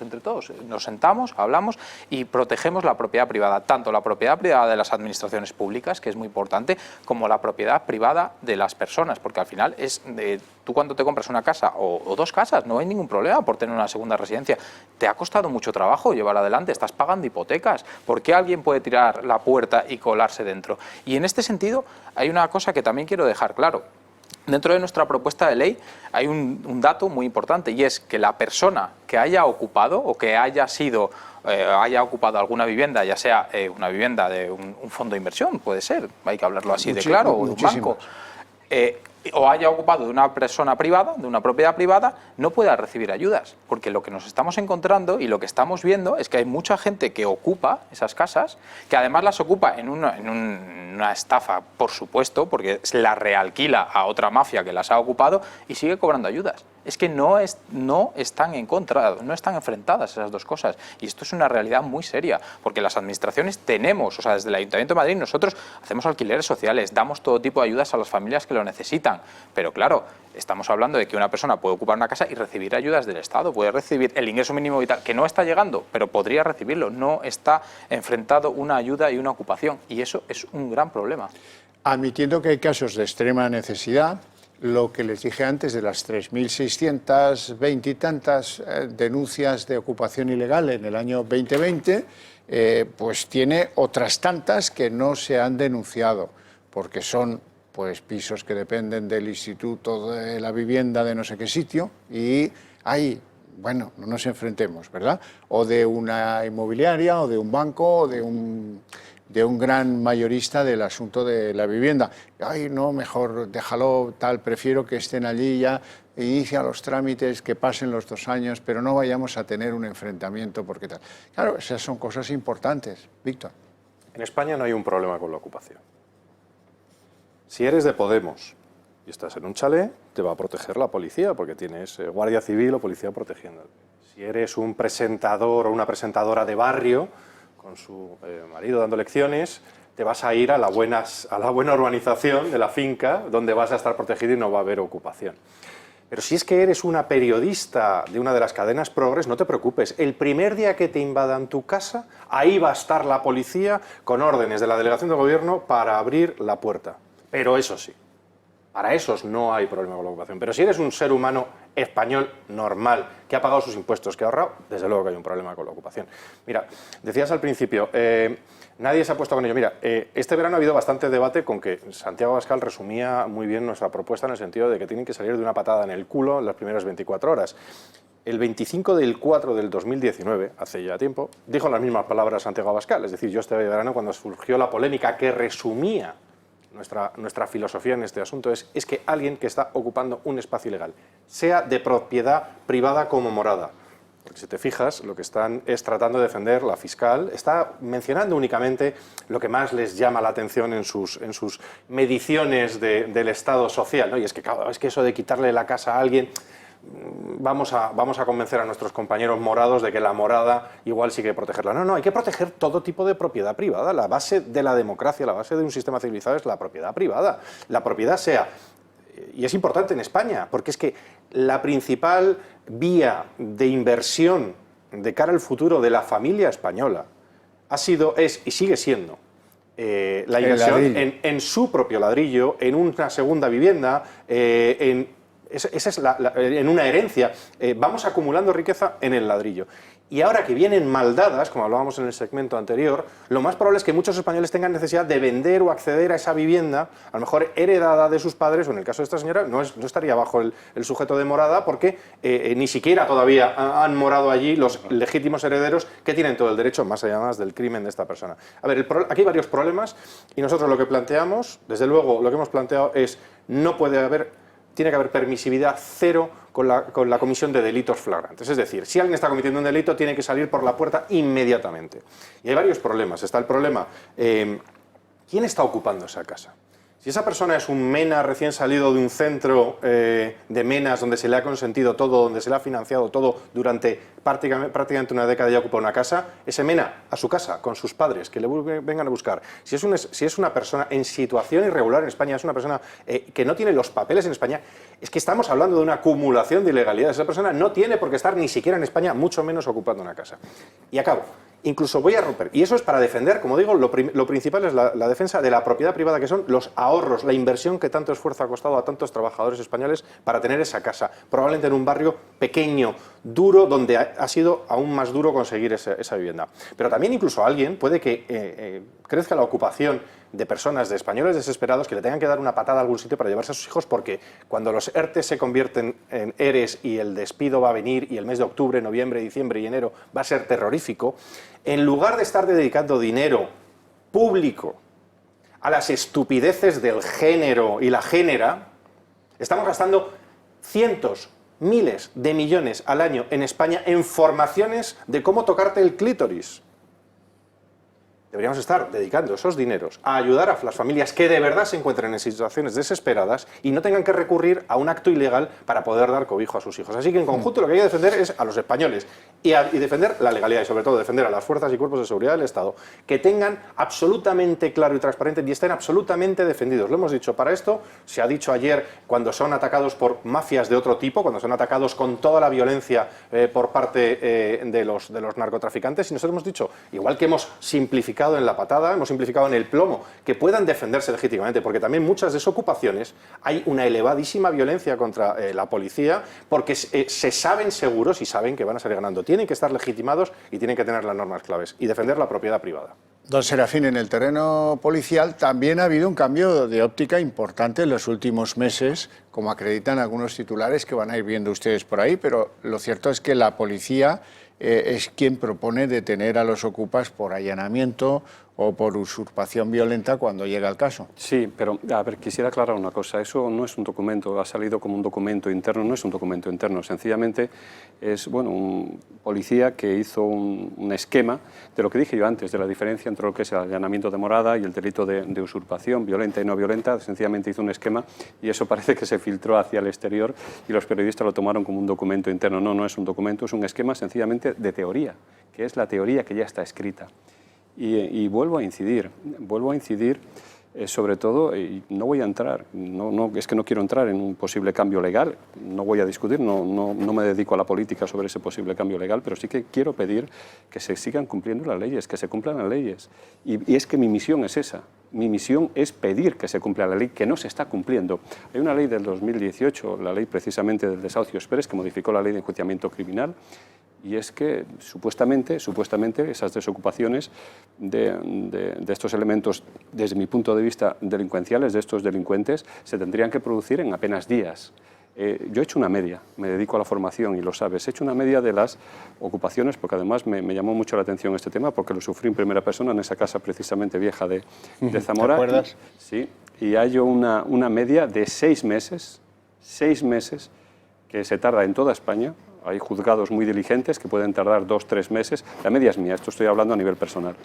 Y otros pues que tardan 12 meses, hasta un año. 6 meses en la cual tarda, de media en toda España, en echar a una persona que está ocupando ilegalmente una propiedad, no una morada, sino una propiedad. Esto es tremendo. Y vuelvo a repetir, el Estado de Derecho está quebrando, porque las situaciones son alarmantes, por no decir aberrantes, como dije antes. Y tener que negociar, y yo negocié, y soy policía, y lo digo aquí en primera persona, yo tuve que negociar con un ocupa para que saliera, porque a mí no me daba respuesta el Estado, a pesar de que existía esa ley, a pesar de que yo conocía esa ley, y tuve que pagar a ese señor para que saliera de mi propiedad. A mí me pareció tremendo, me pareció aberrante, y detrás de él yo sé que había una mafia, vuelvo a repetir, sé que había una mafia. Y luego quisiera hablar de una evolución. Yo llevo 20 años en la policía, y no quiero caer en el buenismo, y debo serlo. Yo me dedico a la acción social. Yo tengo que servir al ciudadano, es mi primera misión, pero no quiero ser o caer en el buenismo. Hay una evolución evidente. Y tampoco quiero entrar en lo que va a pasar ahora, como tú muy bien has dicho, a partir del problema que vamos a tener con el tema del coronavirus y el problema de crisis que vamos a tener ahora. No voy a entrar en esto tampoco y lo quiero apartar un poco, pero he visto una evolución de ese ocupa que realmente necesitaba la casa hacia el ocupa delincuente que está utilizando el vacío legal para ocupar casas. Y es lo más llamativo, esa evolución también del perfil del ocupa, que sabe, que conoce las leyes, que sabe cuál es el vacío legal, que sabe cuál es la forma de eludir esa ley y entrar y con toda sujeta, pues ocupar una casa que no es suya y, ojo, no pagar agua, no pagar luz, los gastos que generaron fueron tremendos y lo digo también en primera persona. Vamos a hacer una pausa de publicidad. Antes me voy a permitir echar dos argumentos sobre la mesa a ver si a alguien le interesan y los recoge después. Uno, los narcopisos son ocupaciones en un altísimo porcentaje. Y luego, además del titular de la vivienda, debieran tener derecho a ser oídos sus vecinos.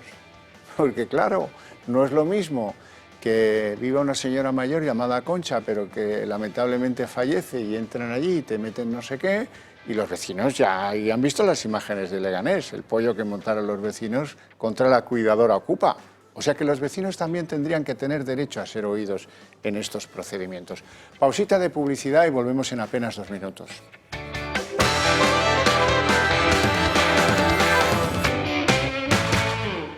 Estábamos hablando de cómo parece que el manto de impunidad que ha cubierto y ha permitido que florezca el fenómeno de los ocupas parece que está más bien a menos y los optimistas podemos pensar que eso va a dejar de ser un problema dentro de poco. Percival Manglano. Una de las cosas que comentaba don Javier es la posibilidad de que los vecinos puedan actuar, ¿no? En el caso de que se ocupe un piso, porque es verdad que cuando se ocupa un piso no solamente los afectados son los propietarios del piso o los inquilinos incluso, sino son todos los vecinos, porque son focos de inseguridad, hay menudeo de drogas, hay violencia, hay incivismo. Entonces la comunidad de propietarios debe poder actuar.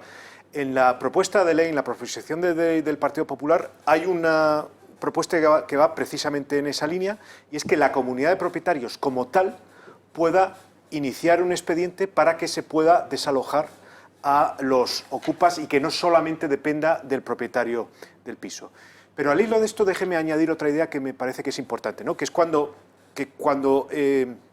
actúen los vecinos, actúen con la ley en la mano y que no haya la tentación que hemos estado viendo este verano, y seguro que ustedes lo habrán visto como yo en las televisiones, de vecinos que se organizan y básicamente, no sé si digo que toman la ley por su mano, pero están cerca de, ¿no? Que patrullan ciertas zonas para que no ocupen los pisos o los chalés, que incluso intimidan a los ocupas y demás. Eso está al límite, o incluso está más allá del límite de lo que debe ser una sociedad donde impera la ley. Yo puedo entender perfectamente que cuando la ley no da una solución adecuada al problema, la gente se enfade mucho y actúe en nombre propio, pero es peligroso. Los que tienen que actuar son los policías y yo creo que hay que hacer todo lo posible para que la gente no tome la ley en su mano. Por lo tanto, cuidado también con estas actividades ciudadanas, hay que darle más poder a la policía para que sea la policía la que actúe. Angeliño. Bueno, en este sentido nosotros también hemos propuesto una modificación de la Ley de Propiedad Horizontal para que la comunidad de vecinos pueda actuar contra los ocupas que estén cometiendo actividades ilegales, porque esto es una realidad. En Madrid esto pasa, hay barrios que son barrios antiguos, donde viven familias que, pues por desgracia, perecen, se ve que el piso está vacío y un narcotraficante decide ocupar el piso para establecerlo como su sede. Esto pasa en Madrid, esto pasa en los distritos vulnerables de Madrid, esto pasa en muchas comunidades de Madrid, y aquí no hay un propietario que pueda actuar contra estos narcopisos, no hay nadie que pueda actuar contra ese narcotraficante para echarle de ahí, me refiero a nivel legal dentro de la comunidad. Creo que esto tiene que modificarse. Incluso se van a sentir intimidados, que es algo muy importante. Por supuesto. ¿Qué es lo que sucede en estos casos? Pues que muchos vecinos, como yo he hablado con vecinos, afortunadamente en mi distrito esto no pasa, pasa en otros distritos, aunque probablemente también pase, pero en menor medida, los propios vecinos se van yendo del bloque de pisos, deciden vender su piso o deciden irse a vivir a otro sitio. Y esto es una realidad, porque nadie quiere que sus hijos estén al lado de un narcopiso. Es que es muy serio. No hablamos ya de todo lo que dice la Fiscalía, el PSOE o Podemos, que es que esto es para ayudar a las familias. No, es al contrario. Los narcopisos lo que hacen es afectar muy negativamente a las familias y a los barrios, que también los deprimen muchísimo. Entonces, por eso, las comunidades de vecinos también tienen que poder actuar. Víctor. Reitero lo de la patada en el culo, porque creo que es la mejor forma de sintetizar el cambio de chip, el cambio de mentalidad que tiene que haber. Se ha demostrado estas últimas 2 semanas, que si eres periodista de un medio progre, en las primeras 24 horas la policía puede y debe actuar. Bueno, lo único que pedimos desde Vox es que eso se aplique a todos los españoles. No tengas que ser periodista progre o cargo electo de Podemos para que te apliquen la ley en su actual redacción, además de llevarla un paso más allá. Este es un fenómeno que además está en aumento en toda Europa. Hay países, Francia, que acaba de aprobar legislación, Alemania, que ha aprobado legislación, el Reino Unido, que ha aprobado legislación, y las tres van en el mismo sentido, acortar el plazo, que en 48, en 24 horas, fuera el que no tenga derecho legítimo, el que no tenga papeles, el que haya usurpado la titularidad de la vivienda. Es que es esencial. Es que tenemos que aprender de lo que ha pasado en otros países. Las no-go zones, las zonas a las que ya no puede ni entrar a la policía, los values donde tampoco puede entrar la policía, las zonas donde se desarrollan esos barrios vertederos donde esa presunta multiculturalidad se vuelve en espacios de absoluto descontrol y ausencia de la democracia y las leyes. Si tú rebobinas a cuándo se perdió, ¿no?, aquello de cuándo se jodió el Perú, pues cuándo se fueron al carajo esos barrios, es cuando se permitió que el primer piso se ocupara. Cuando se permitió que en 1 metro cuadrado no se aplicara la ley, pues ya estas mafias, estos grupos y grupos de intereses muy profundos, que son los de la islamización galopante en algunas regiones, ayudados en el caso, por ejemplo, de Cataluña por parte de las propias autoridades, lo que ellos saben es que ellos tienen que ir metro a metro, piso a piso, y una vez tienes un piso, tienes una torre, y cuando tienes una torre tienes un barrio, y cuando tienes un barrio ya tienes un espacio en el que ellos, las mafias y algunos muy organizados y con intereses extraordinarios, pueden moverse en la total libertad. Y eso es lo que ha pasado en muchos barrios en las afueras de Francia, en muchos barrios está pasando en el norte de Europa, donde ya son no-go zones, donde ni siquiera la policía puede entrar. Serafín. El tema de los narcopisos, desde un punto de vista exclusivamente policial, confluyen 2 factores. En primer lugar, la eficacia de la Ley Orgánica de Protección y Seguridad Ciudadana, la mal llamada Ley Mordaza. Esa ley que fue tan criticada y que ha resultado básica a la hora de combatir el problema que hemos tenido con el COVID. Parece que algunos políticos que la criticaron, tuvieron que alabarla en este momento. Vuelvo a repetir, una ley que tiene defectos desde mi punto de vista, que nadie se ha leído o nadie ha estudiado, que todo el mundo la criticó, la mayor parte de la política, una gran parte, por Dios, en esta mesa no creo que nadie lo hiciera, pero una gran parte la criticó y ahora ha resultado básica. Bueno, pues esa ley permitía a la policía algo tan grave como perseguir las cundas. Las cundas es el transporte a comprar la droga hacia lugares como la Cañada Real.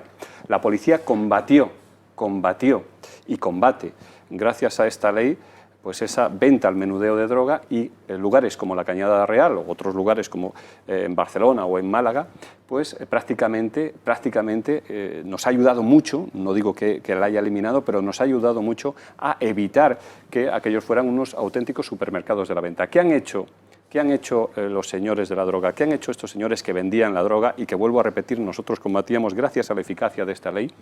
Pues venir a la ciudad Venir a la ciudad, a barrios como por ejemplo Lavapiés, hablo de una asociación de vecinos donde tienen 90 pisos ocupados, y estos pisos ocupados los han convertido en lugares de venta de droga.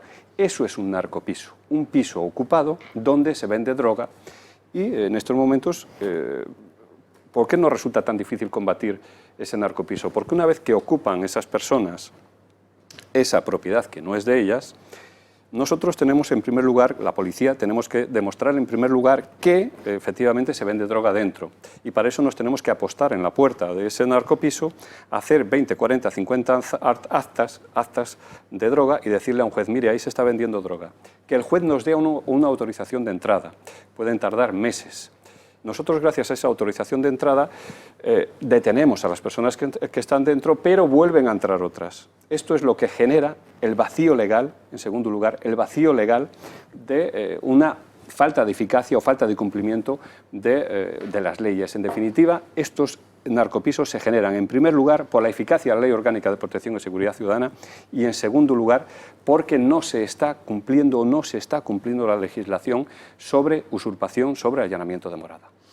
Bueno, y sepan además pues que históricamente todos los que han sido objeto de una ocupación, luego cuando recuperan tiempo después su propiedad, prepárense que tienen que invertir una pasta porque aquello que les van a devolver no tiene nada que ver con lo que les ocuparon. Eso también hay que decirlo, porque si no aquí va a parecer que no, que es que viene un tío y dobla las sábanas cuando se va, ¿no? No va por ahí.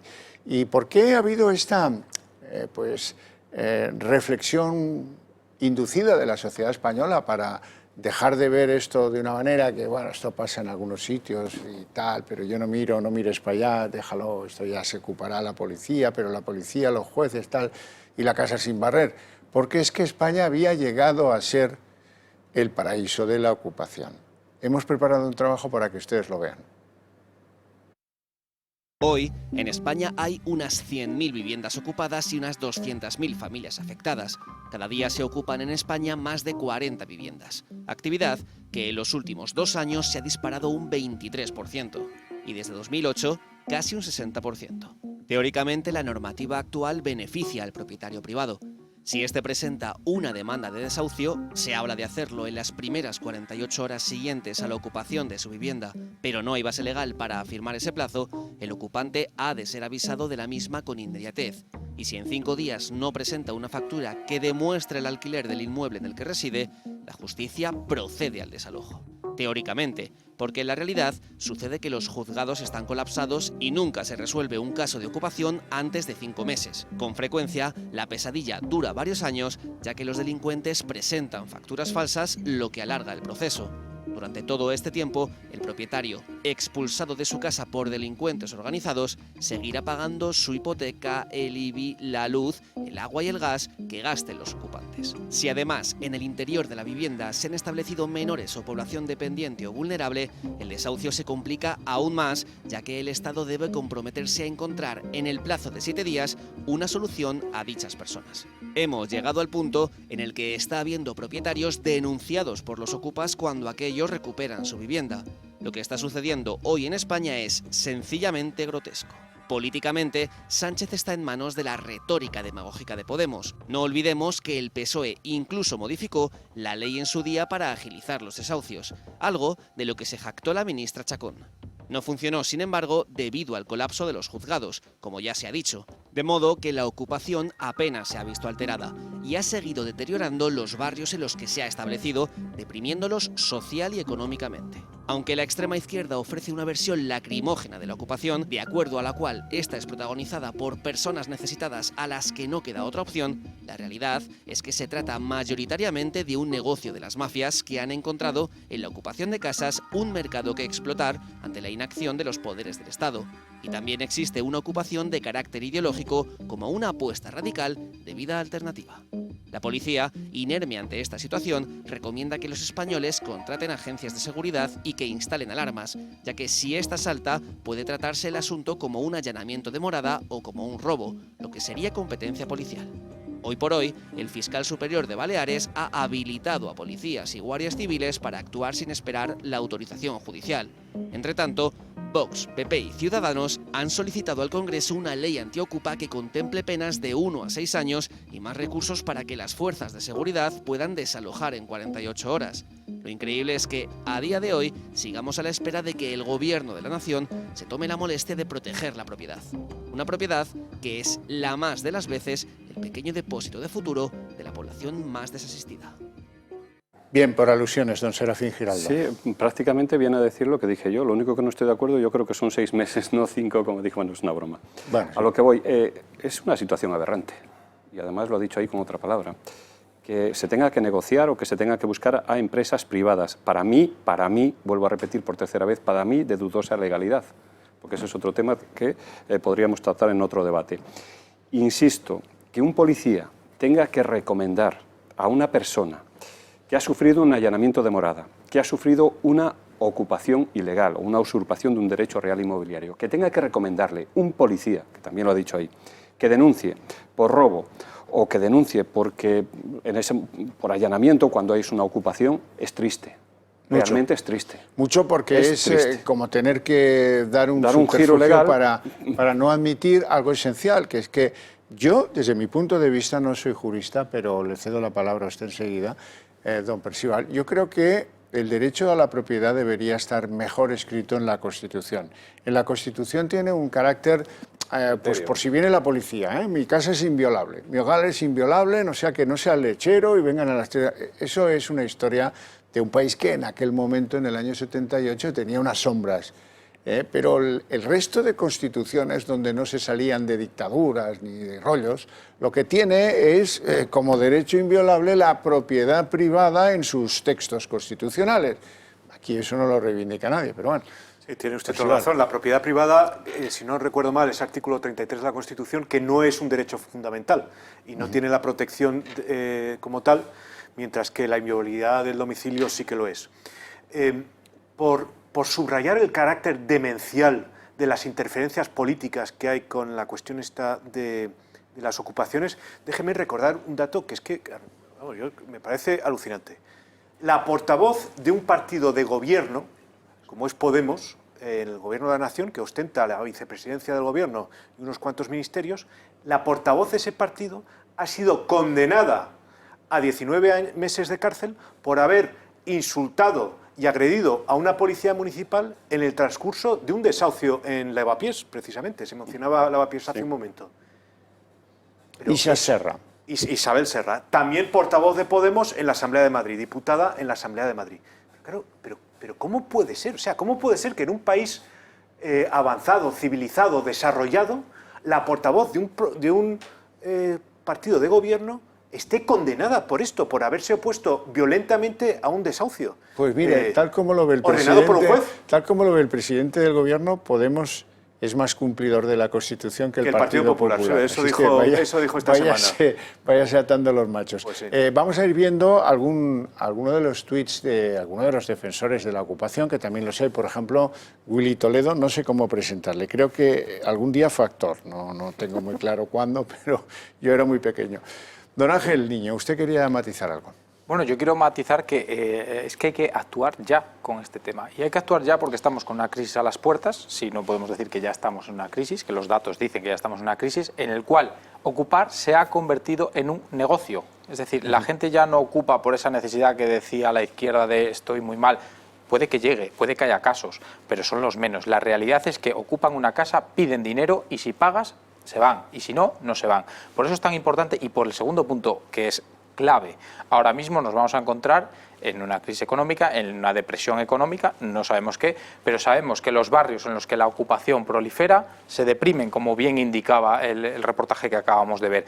Si añadimos que probablemente la vivienda vaya a bajar durante esta crisis económica a la depresión de los barrios y a el incremento de la ocupación, porque se va a producir, porque es una forma de vida, nos vamos a encontrar con un cóctel explosivo en el año 2021. Por tanto, por eso es tan importante que actuemos ya y que estas leyes vayan adelante y se modifique la ley antiocupa. Claro. Es que, vamos a ver, ustedes imaginen que alguien trabaja, que pierde su trabajo, con ello deja de poder pagar el alquiler y se enfrenta con una cuestión que o se nace bien y tiene uno de los principios claros y dice, pues tengo que abandonar este alquiler O decirle al propietario, oye, dame una moratoria, déjame un tiempo aquí a ver si es buena persona y te deja estar un tiempo ahí sin pagar porque te buscas la vida y te sale.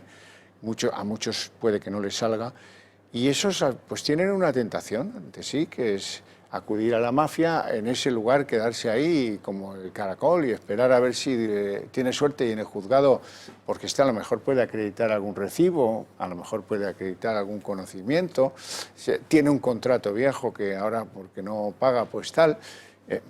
Mal asunto, mal asunto. Pero bueno, y si no, pues acude a una mafia que le busca otro piso y que le desaloja. Y todo esto se negocia, como han visto con la cuidadora. A mí me dais 16.000 euros y yo me marcho mañana, no hay ningún problema. Todo esto se negocia, eso es lo grave. Por eso proliferan, ya sé que a don Serafino le gustan mucho, las empresas de desocupaciones. Van a escuchar lo que opina uno de los jefes de una de estas empresas que debe estar, que no da abasto. Don Daniel Esteve. Se abren las fronteras, se permite la ocupación, se permite el empadronamiento en pisos. Cada padrón es un voto, blanco y en botella. Yo he recuperado pisos de 30 metros cuadrados donde habían empadronadas 57 personas. Madre mía. 57 votos. A mí me han llegado a atacar en un programa de televisión y luego me han llamado para decirme, oye, que yo hacía un papel, Dani. Oye, por cierto, mira, le han ocupado la casa a un familiar. Digo, fíjate tú. Que nosotros la actuación que hacemos es dentro de la zona de una propiedad privada, autorizado por esa propiedad privada. La policía, sin una orden judicial, no puede abrir una puerta, que nosotros no la abrimos, pero esperamos a que salga el ocupa y con el permiso de esa comunidad, en caso de no llegar a un acuerdo, ese ocupa se quedará en la calle. Y esa actuación no está contemplada para fuerzas y cuerpos de seguridad del Estado. Pues tampoco es normal. ¿Qué quieren que les diga? Esto tampoco es normal que los señores de estas empresas tengan que poner orden donde hay un orden natural que está siendo conculcado. Yo, si me permite, en esta vida hay que tener ética y también estética. Entiendo que estas empresas pues proliferen. Al final se ha abierto un mercado y en este mercado, bueno, pues hay gente que desea pues ganar dinero en él. Y ese mercado se ha abierto por los fallos legales que todos estamos viendo en esta mesa. Porque hay un fallo legal tremendo. Yo pienso que no se aplica la ley, el resto de contertulios piensan que la ley se tiene que cambiar e incluso aumentar las penas, con los que estoy completamente de acuerdo. Pero vamos a ver, yo entiendo que las empresas privadas de seguridad son las que tienen que hacer controles de acceso, y así lo dice la Ley de Seguridad Privada, también la explicamos en el centro donde trabajo. Controles de acceso lo tienen que hacer vigilantes de seguridad acreditados. Los controles de acceso no son para recuperar viviendas, son por otros motivos de seguridad. Y en definitiva, los controles de acceso lo que pueden terminar es coaccionando a personas que pueden tener en un momento dado un problema legal, porque vamos a ver por qué este señor le da la razón, y ahora me voy a poner en la otra parte, le da la razón al propietario y se la quita al señor que está dentro, cuando el señor que está dentro en una de 1000 ocasiones puede tener esa vivienda en precario, por ejemplo. En precario, pues en un contrato verbal. Este señor pues, se pone delante de la puerta y realiza un control de acceso. En 999 veces, pues posiblemente tenga razón, no lo voy a negar, pero con una que no la tenga, en el Estado de Derecho quiebra. Y no son las empresas de seguridad las que tienen que garantizar la seguridad, es la policía y son los jueces. Si ese señor propietario al que le han ocupado la vivienda acude a la policía y la policía acude a un juez, y como pasa en otros delitos, como puede ser la violencia de género, en 24 horas tenemos una resolución judicial, aunque sea de carácter cautelar o provisional, ya se verá luego lo que pasa en un juicio, no existirían estas empresas, que vuelvo a repetir, pueden, no digo que conculquen, pueden conculcar derechos, no digo que conculquen. Puede. Víctor. A ver, yo entiendo la desesperación de los propietarios, entiendo incluso la desesperación de algunos ocupas. No sé qué porcentaje será, sabemos todos que es muy reducido, pero incluso el escenario de que haya un español en una situación desesperada y que se quede sin vivienda para sus hijos. Puedo entender ambas desesperaciones, pero lo que no entiendo es la aproximación que está teniendo este gobierno y sus aliados y bueno, sí me alegra que estemos de acuerdo al menos en el problema, en el origen del problema. Nosotros llevamos 3 o 4 años alertando de este tema por sí mismo y por lo que decía antes, por los riesgos que tiene macro, es decir, la posibilidad de perder territorios, espacios de seguridad dentro de un Estado. A mí me preocupa cuando el gobierno empieza a legislar, cuando alguien adopta la política como la de y va pensando por dentro, uy, uy, uy, uy, uy. Es decir, hemos visto las declaraciones de la fiscal, exministra, diciendo, uy, uy, uy, uy, que parece que a lo mejor la gente le preocupa lo de la ocupación de morada, ¿no? Me preocupa también algún grupo político y en alguna conversación con algún partido todavía en la oposición, el uy, uy, uy, es que este tema empieza a preocupar a la gente. No, no, vamos a las mayores de la ley. Lo que tú dices, yo estoy contigo en que esto tiene que ser, es la propiedad privada la que hay que defender. Sea de un individuo, sea de una asociación, sea de una entidad, de una SL o de un grupo de familiares que acaban de heredar una vivienda. Y ahora nosotros lo que planteamos es muy sencillo, lo van a entender ustedes, nosotros planteamos una capa de funcionamiento y una capa de prevención. Hay algunos partidos que en sus propuestas lo que están yendo es una capa de funcionamiento, ¿no? Hay que mejorarlo, como muy técnico, oye, lo admiro. Pero esto no es un problema técnico, esto es un problema de que compensa. Y nosotros entonces en la capa de funcionamiento pretendemos que se le den todas las herramientas jurídicas a la policía para que pueda actuar, y hay una capa de prevención, que es la de que esto realmente no compense. Es decir, que si tú ocupas una vivienda, o es más, lo haces de forma organizada, vayas a la cárcel, y vayas a la cárcel durante un periodo de tiempo lo bastante amplio para que compense, para que prevenga el que mucha gente decida hacerlo, aunque sea como cliente de estas mafias. Es decir, sí, el miedo probablemente hace que la ausencia de miedo es la que lleva a que alguien le acabe soltando un dinero a un mafioso sabiendo que es un mafioso. Sin embargo, oye, si esto es un delito, cuidado. Un delito que me puede llevar a mí a la cárcel y, por supuesto, al mafioso a mucha más cárcel, empezamos a hablar de otras cosas. Lo que pasa es que esto ya sé que es antipático, pero repito, era muy antipático cuando lo decíamos hace 2 años y sigue siendo igual de antipático ahora. Y sigue siendo un problema, sobre todo individual, de esa familia, de ese anciano que vive con miedo el que le puedan ocupar, porque además el próximo paso, ya lo aviso, el próximo paso son las ocupaciones con bicho dentro, como dicen ellos, que es el meterse directamente, ya no esperar a que esté vacía la casa, donde va a haber un conflicto radical en el que te entran con violencia estando tú dentro, porque tienen de su parte, si presentando una factura, cualquiera se puede inventar una factura en 2 horas con un sistema digital, con un móvil, logras que te den de alta un servicio. Pues ese es el próximo riesgo al que vamos, lo estamos anticipando, es que van a entrar en las casas, preferentemente de personas mayores o personas débiles, y van a echarles de sus casas. Ya no van a ocupar una casa vacía aprovechando un rato o que está vacía de largo plazo como una segunda vivienda. Van a entrar a las casas. Y ahí yo entiendo la desesperación de la gente que se proteja como pueda.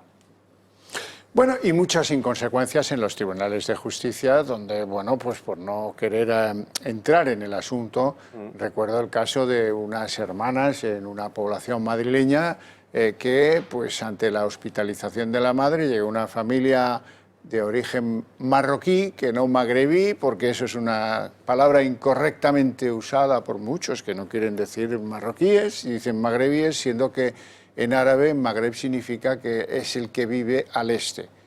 O sea, que aquí sería un gallego, ¿eh? Bueno, pues eso, marroquíes. De repente los vecinos las llamaban y les decían, oye, se están marchando, los veo cargar los colchones en una gran furgoneta, etcétera, tal. Las señoras, tú te acordarás de esto, Serafín, sí. Las señoras dijeron, hombre, pues esta es la nuestra.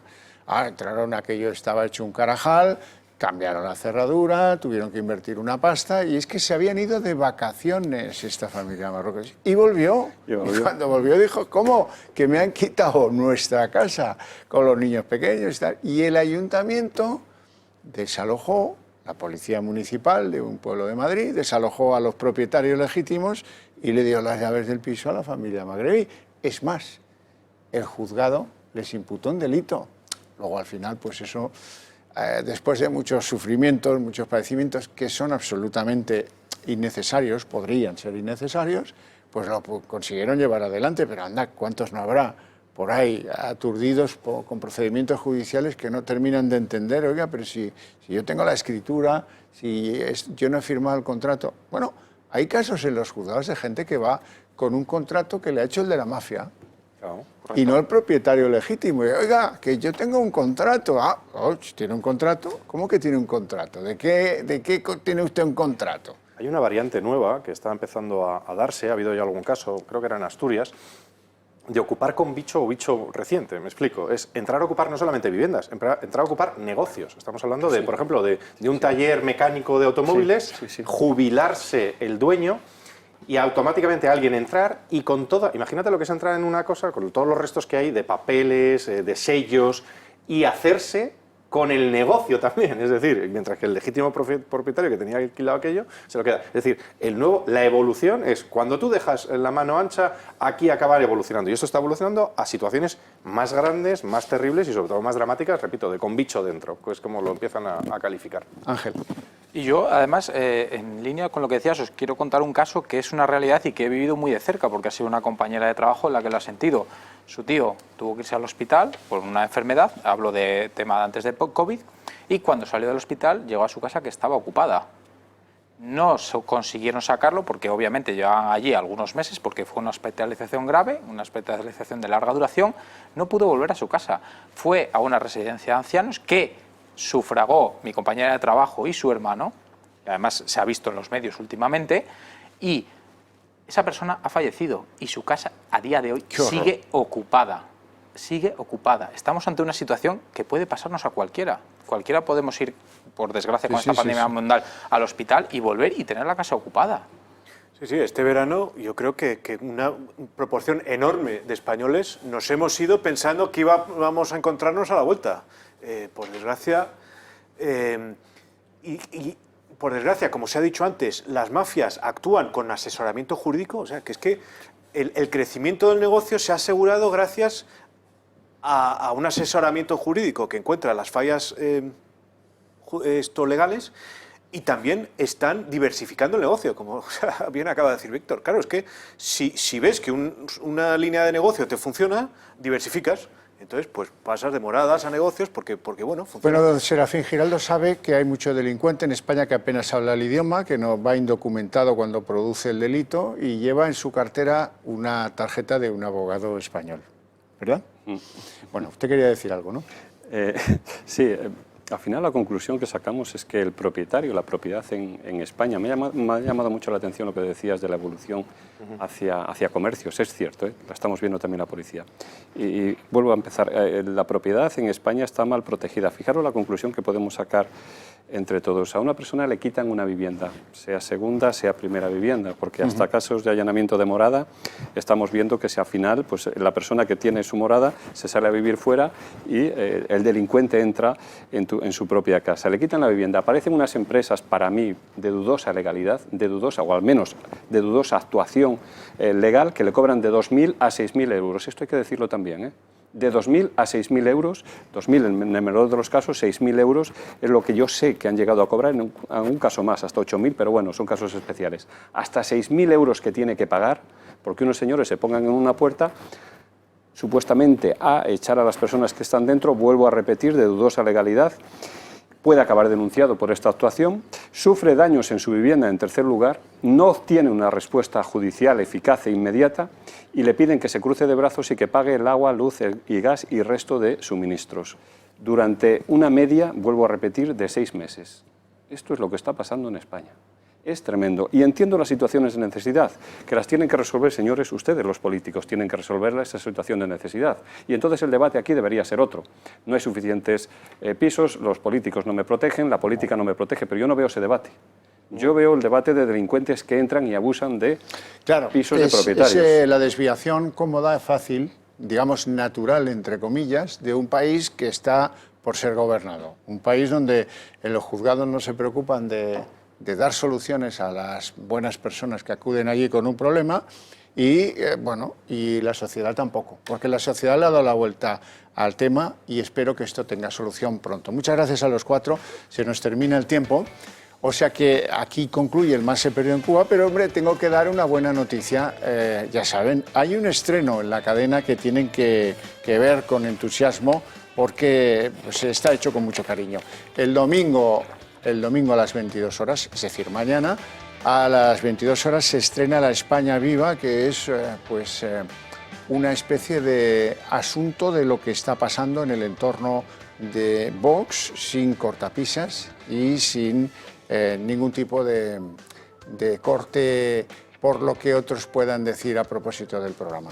Se lo recomiendo vivamente, La España Viva, mañana, domingo a las 22 horas.